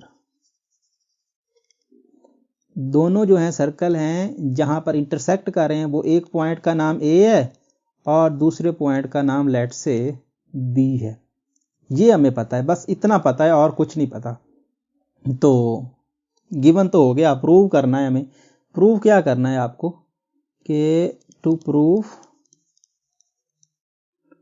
Prove आपको क्या करना है? प्रूव आपको करना है line which passes through the line which passes through,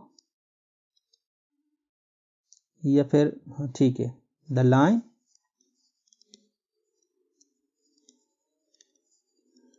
which passes through the center of both circles, the center of both circles, the center of both circles is right bisector, RIGHT, right bisector of line of AB, of A B लिखने काफी है, of A B. ये आपको prove करना है कि वो जो लाइन है बेसिकली दोनों सेंटरों से पास होने वाली, दोनों सेंटरों के सर्कल से पास होने वाली, वो बेसिकली ए बी का राइट बाइसेक्टर। अब हम लिखते हैं कंस्ट्रक्शन, कि हमने कंस्ट्रक्शन में क्या किया है। तो construction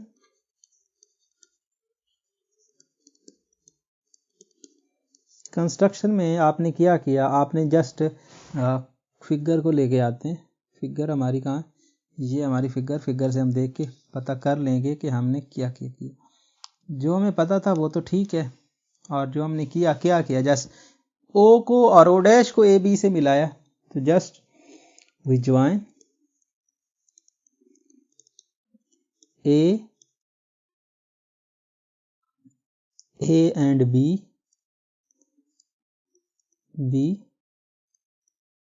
with O and O dash,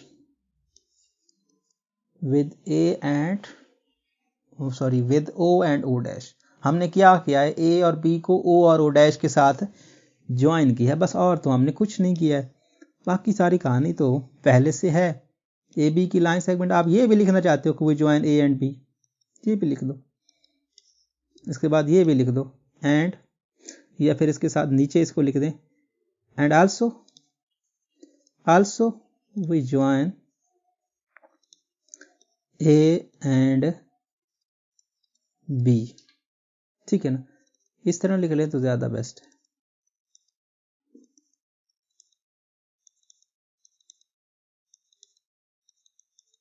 ठीक है, इस तरह से कि हमने ए बी को भी ज्वाइन किया और ए बी को ओ और ओ डैश से भी ज्वाइन किया और ए बी को खुद से भी ज्वाइन किया।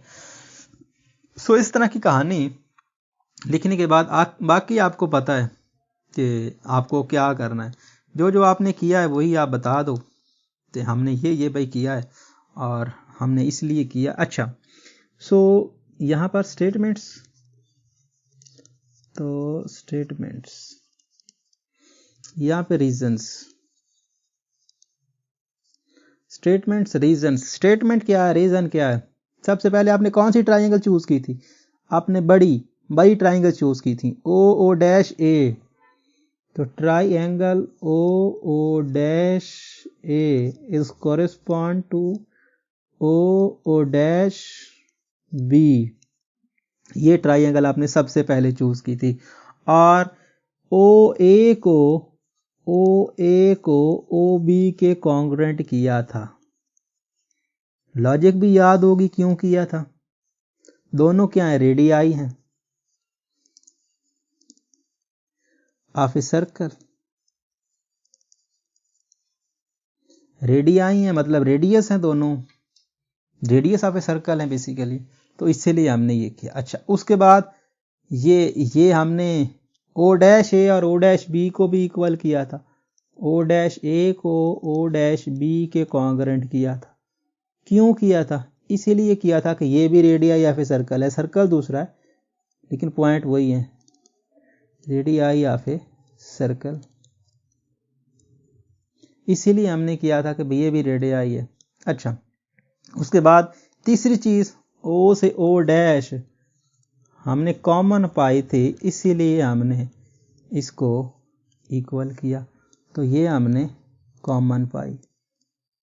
सो तीनों साइड्स इक्वल हो गई, तो triangle O O dash A is concord to triangle यहाँ पर मैंने ट्राइंगल नहीं लिखा, triangle O O dash B, ये एस एस एस पास्टुलेट के हिसाब से, पास्टुलेट, ठीक है, यहाँ पर एस एस पास्टुलेट मैं नहीं लिख रहा, ये इस वजह से एस एस पास्टुलेट की वजह से हमने इसको पाया। अब अपने मतलब की बात निकाल लो।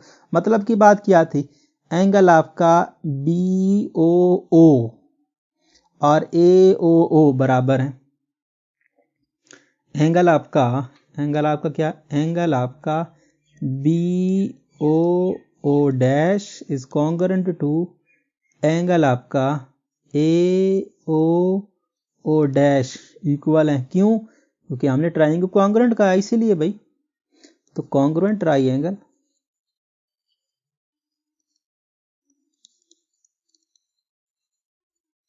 कॉन्ग्रुएंट ट्राइंगल की वजह से हमने इसको इसलिए क्या कहा, ये अपोजिट है, ये दोनों साइड अपोजिट, तो इसके अपोजिट एंगल ये, तो इसलिए हमने कहा। अच्छा, अब उसके बाद हमने चूज की थी कौन सी ट्राइंगल, ये ओ ए, इसको सी का नाम दिया हुआ मेरे ख्याल में इसको, हाँ ओ ए सी। तो ओ ए सी या फिर ओ सी ए या ए ओ सी, जैसा ए ओ सी बेस्ट ऑप्शन। तो ट्राइंगल ए ओ सी को देख रहे हैं, कॉरेस्पॉन्डिंग देख रहे हैं किसकी, ट्राइंगल बी ओ सी के। और यहाँ पर इसकी लॉजिक्स वगैरह भी देते जाएंगे साथ में, थोड़ा इसको नीचे लेके आते हैं। तो ठीक है भाई, यहाँ पे आ जाओ और तुम भी यहाँ पे आ जाओ, तुम्हारी ज़रूरत है। अच्छा, तो सबसे पहले हमने क्या कहा, सबसे पहले हमने इसी को ही लिख लो, ये जो ऊपर आपने लिखा है ना, इसी को यहाँ लिख लो। Angle B O O dash is congruent to angle A O O dash. Proof किया है हमने, प्रूफ लिख दें ये, फिर यहाँ पे आप इसको लिख दो कि प्रूफ, हमने ये प्रूफ किया है, ठीक है ना। नहीं तो प्रूफ नहीं लिखना चाहते तो इसको 1 का नाम दे दो और यहाँ पर लिख दो यूजिंग 1, ठीक है ना, यहाँ पर लिख दो यूजिंग 1, तो तब भी बात वही है। अच्छा, 1 का यूज किया, अच्छा ठीक है भाई। उसके बाद हमें ये ओ ए और ओ बी तो पहले से हम जानते हैं, ओ ए और ओ बी, ठीक है, और ये हम पहले से रेडियाई हैं of circle, radii of circle हैं, तो इसलिए हमने ये कर दिया। अब ये ओ से सी वैसे कॉमन है, ओ से सी वैसे कॉमन है, तो अगर वैसे कॉमन है तो भाई किस्सा मुख्तसर क्या चाह रहे थे हम, यही तो चाह रहे थे, दो साइड और एक एंगल बराबर। तो triangle A O C is congruent to triangle B O C, congruent. और कॉन्ग्रुएंट इसलिए क्योंकि हमने ये साबित किया है दो साइड और एक एंगल बराबर हैं। तो एस ए एस पास्टुलेट, तो ये अगर हो गया तो कॉन्ग्रुएंट हो गई। अपने मतलब की बात यहां से निकालो। मतलब की बात ये है कि ए सी, ये देखे ना, ये एंगल आपने पहले कॉन्ग्रुएंट माने हुए हैं, मैं इसको थोड़ा जूम करके दिखाऊं तो ये हमने पहले से माने हुए हैं, देखिए ना, ये हमने पहले से माने हुए हैं कि भाई ये हमने पीछे साबित किया था कि ए ओ और बी ओ बराबर माने हुए हैं, साबित किया हुआ है। तो इसके अपोजिट साइड ए सी और बी सी बराबर होंगी, तो A C is congruent to B C, ठीक है। और ये क्यों है, कॉन्ग्रुएंट ट्राइंगल की वजह से हम लिख रहे हैं भाई, कॉन्ग्रुएंट हमने खुद साबित किया, तो कॉन्ग्रुएंट ट्राइंगल, कॉन्ग्रुएंट ट्राइंगल की वजह से हमने ये किया। अच्छा, उसके बाद दूसरा ऑप्शन ये है कि हमारे पास एंगल आपका बी सी ओ या फिर ओ सी बी, जैसा आप लिखना चाहो, कोई इशू नहीं है। तो बी एंगल आपका BCO is congruent to ACO। Angle दोनों केसेस में लिख लें, मैंने एंगल नहीं लिखा, एंगल। और क्यों? ये भी कॉन्ग्रुएंट ट्रायंगल की वजह से, इसको लाइन कॉन्ग्रुएंट ट्रायंगल की मदद से, कॉन्ग्रुएंट ट्रायंगल की वजह से हमने इनको भी किया। अच्छा, नेक्स्ट ऑप्शन भाई, अगर ये है तो दोनों सप्लीमेंट्री एंगल हैं। सप्लीमेंट्री एंगल के बारे में बताया है, सप्लीमेंट्री एंगल हैं तो यहां पर आप लिख सकते हो सप्लीमेंट्री एंगल हैं तो angle BCO plus measure angle लिख ले, और measure angle ACO which is equal to 180 degree supplementary angle.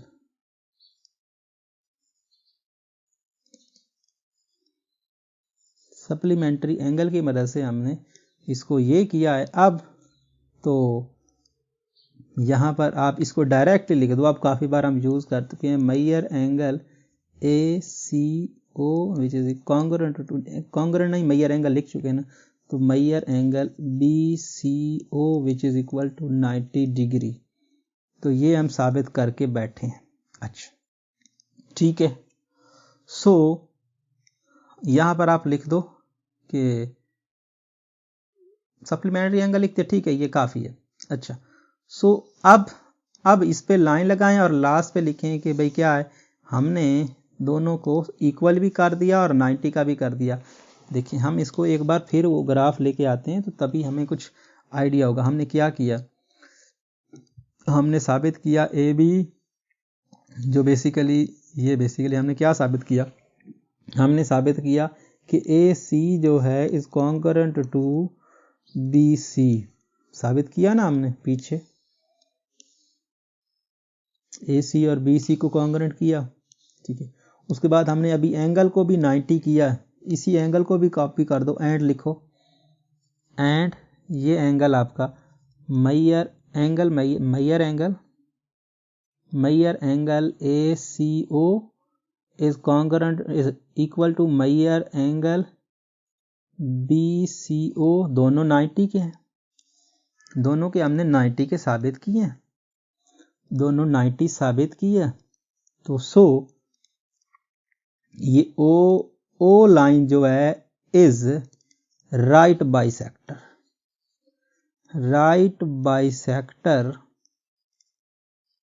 Of AB line segment, और यही हमको प्रूव करना था, यही हमारा ऑब्जेक्टिव था। तो इस तरह से इसका किस्सा भी तमाम हुआ। अब हम नेक्स्ट की बात करते हैं। तो नेक्स्ट में कहानी कुछ यूं है। यहाँ पर बेसिकली क्वेश्चन नंबर 5 तो हमारे साथ मजाक ही हुआ है, क्योंकि ये बेसिकली पीछे भी उसने 2 बार क्वेश्चन इसी को रिपीट किया और अब भी ये उसी क्वेश्चन को रिपीट कर रहा है। रीड करें ज़रा क्या कहानी है। देखिए सबसे पहले आपको ये कह रहा है कि आपके पास 3 मार्केट हैं, एक A, एक B और एक C, और तीनों सेम लाइन पे नहीं है। वही जो उसने नॉन कोलिनियर कहा था, तो नॉन कोलिनियर का मतलब यही है कि एक लाइन पर नहीं है। अच्छा, the businessman of these markets want to construct a मस्जिद at the such a place which is equidistance from these markets. तो क्या है, वो एक मस्जिद बनाना चाहता है बिजनेसमैन जो है, ठीक है ना। 3 मुख्तलिफ मार्केट्स हैं और मस्जिद वो बनाना चाहता है वहां पे जहां पर उसका तीनों मार्केट से डिस्टेंस सेम हो।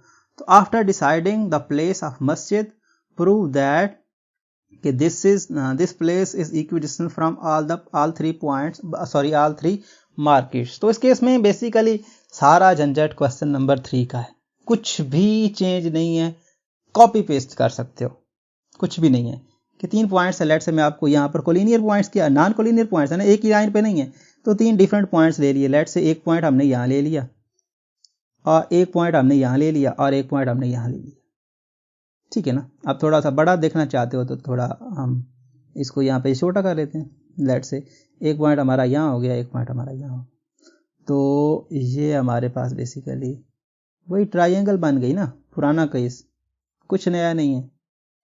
3 पॉइंट्स, लेट से इसको A मार्केट, इसको B मार्केट और इसको C मार्केट, 3 मार्केट्स बन गए, मुख्तलिफ फासले पे हैं, कोई फासला नहीं पता।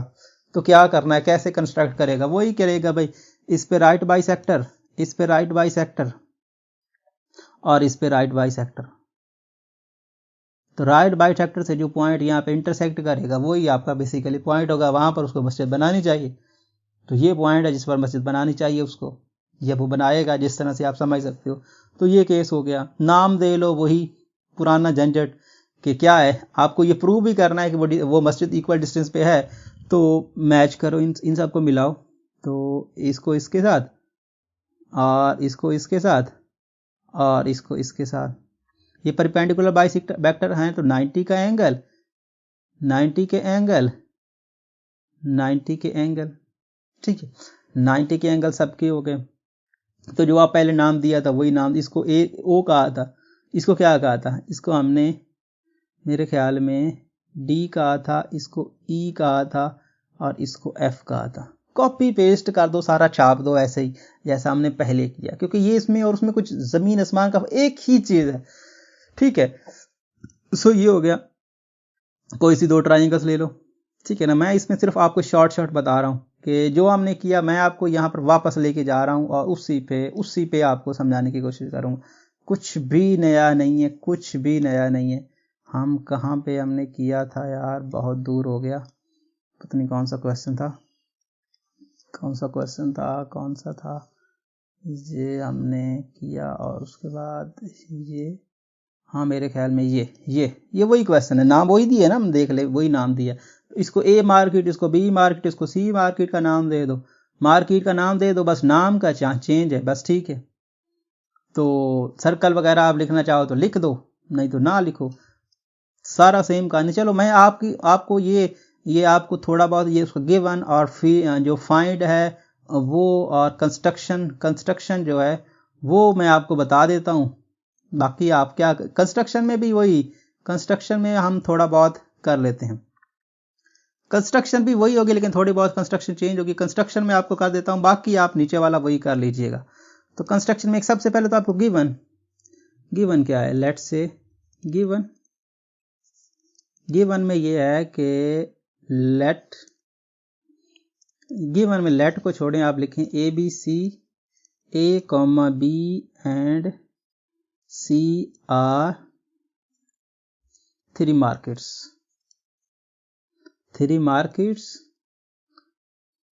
ठीक है ना, not on same line,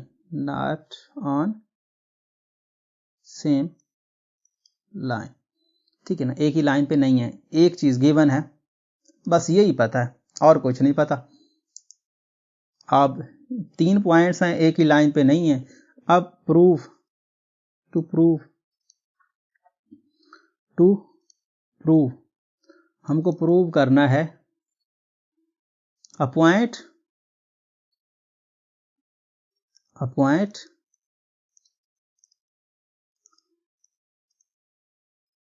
where,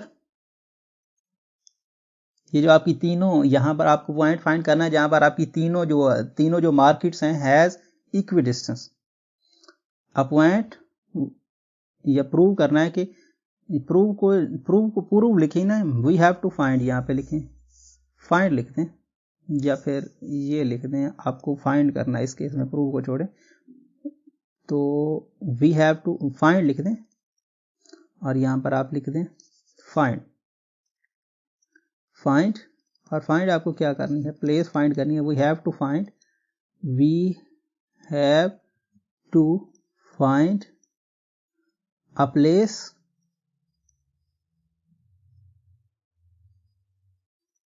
where, ये आपकी तीनों आपके पास मार्केट्स हैं, वेयर 3 मार्केट्स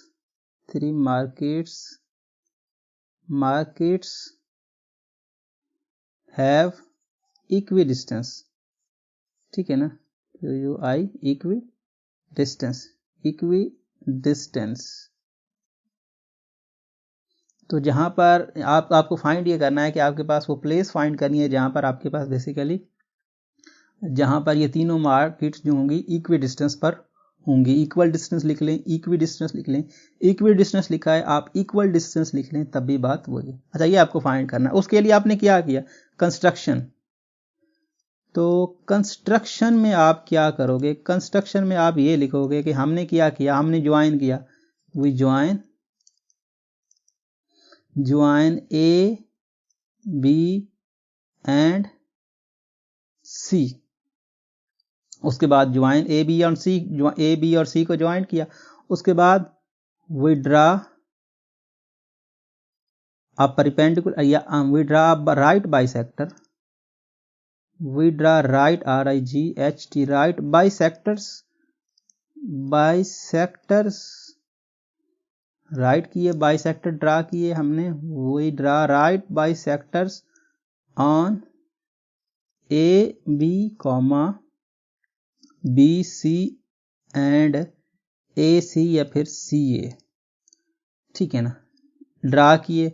और उसके बाद हमने यहाँ पर लेट ए ये लिख दें कि let point of intersection of A B, ये लिख लें let point of intersection of right bisector is, या फिर एक तरतीब से लिख लें, या फिर आप ये लिख दें कि आपका F is mid point on, ये लेट लिखने की बजाय IE लिख दें कि ये जो हमने ये उसका मतलब है, या फिर लेट लिखनी नहीं, लेट ही लिख लें, ठीक है, लेट बेस्ट ऑप्शन है। लेट EF जो है is mid point on AB, ठीक है ना, mid point on AB। F के बाद जो BC पे था वो था D is mid point on BC, और आपके पास लास्ट पे E रह गया, तो E is mid point on आपके पास AC। तो ये हो गया, ये आपने कंस्ट्रक्शन में काम किया, जो आपने इन पॉइंट्स को मिड पॉइंट माना। मिड पॉइंट इसलिए माना क्योंकि वो राइट बाइसेक्टर में यही पॉइंट आ जाएंगे कि भाई ये राइट बाइसेक्टर में आ जाएंगे। सो इस तरह से ये चीज़ हमारी कवर हुई। अब आपको चला जाना है वही अपने क्वेश्चन पे, मतलब जो क्वेश्चन आपने किया था। क्वेश्चन क्या किया था, वही क्वेश्चन जिसमें उसकी सारी स्टेटमेंट है वही गोल के लिख दो। क्या है वो कंस्ट्रक्शन में, ये तो इससे पिछला क्वेश्चन था। तो कहाँ जा रहे हो भाई, बहुत दूर हो गए। हाँ, ये क्वेश्चन था ना हमारा, यही था मेरे ख्याल में, यही था ना, यही था। सर्कल को छोड़ो, सिर्फ फिगर आप बस ऐसे ही, ये जो मैंने आपको लिखवा दिया यहाँ स्टेटमेंट्स और रीजन में ये छाप दो सारा, यहाँ से यहाँ तक और यहाँ से यहाँ तक। सो यहाँ तक आपका आंसर जो है वो कवर हो जाएगा, ये वेरीफाई भी हो जाएगा और सारी कहानी सारी हो जाएगी, वेरीफाई भी हो जाएगा आपका, और आपका पॉइंट भी आपको मिल जाएगा। सो इस तरह से यहाँ पर चाहो तो ये लिखने की ज़रूरत नहीं है, ये आपको लिखने की ज़रूरत नहीं है, ये लिख लेना कि the intersection of right bisector of 2 और मोर देन 2, नहीं ये भी छोड़ें, ये सर्कल के लिए, क्योंकि ये सर्कल में आ जाता है, लेकिन सर्कल तो हमने बनाया ही नहीं। सो बस काफ़ी है इसके लिए इतना ही हो सकता है। तो उसके बाद आप उसको एंड कर सकते हो, आपने वेरीफाई भी कर दिया और सारा प्रोसेस हो गया। तो इस तरह से ये वीडियो भी एंड होती है, और ये वीडियो काफ़ी लंबी हो गई है क्योंकि इसमें हमने बहुत सा काम किया है। लेकिन आप लोगों से एक रिक्वेस्ट होती है कि भाई आप वीडियो देखते हैं, ऑनलाइन देखा करें, आप डाउनलोड कर लेते हैं, फिर हमें तो कुछ फ़ायदा नहीं होता, लेकिन हम आपको फ्री ऑफ कॉस्ट पढ़ा रहे हैं और फिर भी आप इतनी मेहनत करके वीडियो बनाते हैं, और आप एक बार भी ऑनलाइन देख लें उसके बाद डाउनलोड करें, क्या करें कोई फ़र्क नहीं पड़ता कि कुछ भी करते रहें, लेकिन एक बार कम से कम ऑनलाइन देख लें, उसके बाद आपकी मर्ज़ी है, आप उसको डाउनलोड करें, उसके साथ जो भी करें वो आप कर सकते हैं। लेकिन पहले एक बार तो कम से कम इसको पूरा वीडियो को ऑनलाइन देख लिया करें, ताकि हमारा तो वाई टाइम फ़िलहाल नहीं पूरा हुआ, तो आप मेहरबानी किया करें थोड़ी बहुत हम पे भी और ख़ुद पे भी। सो मिलते हैं नेक्स्ट वीडियो में। उम्मीद करता हूँ ये वीडियो आपको पसंद आएगा। अगर आपको ये वीडियो पसंद आएगा तो इस वीडियो को अपने दोस्तों के साथ क्लास फेलो से ज़रूर शेयर करें। Thanks for watching. अल्लाह हाफिज़।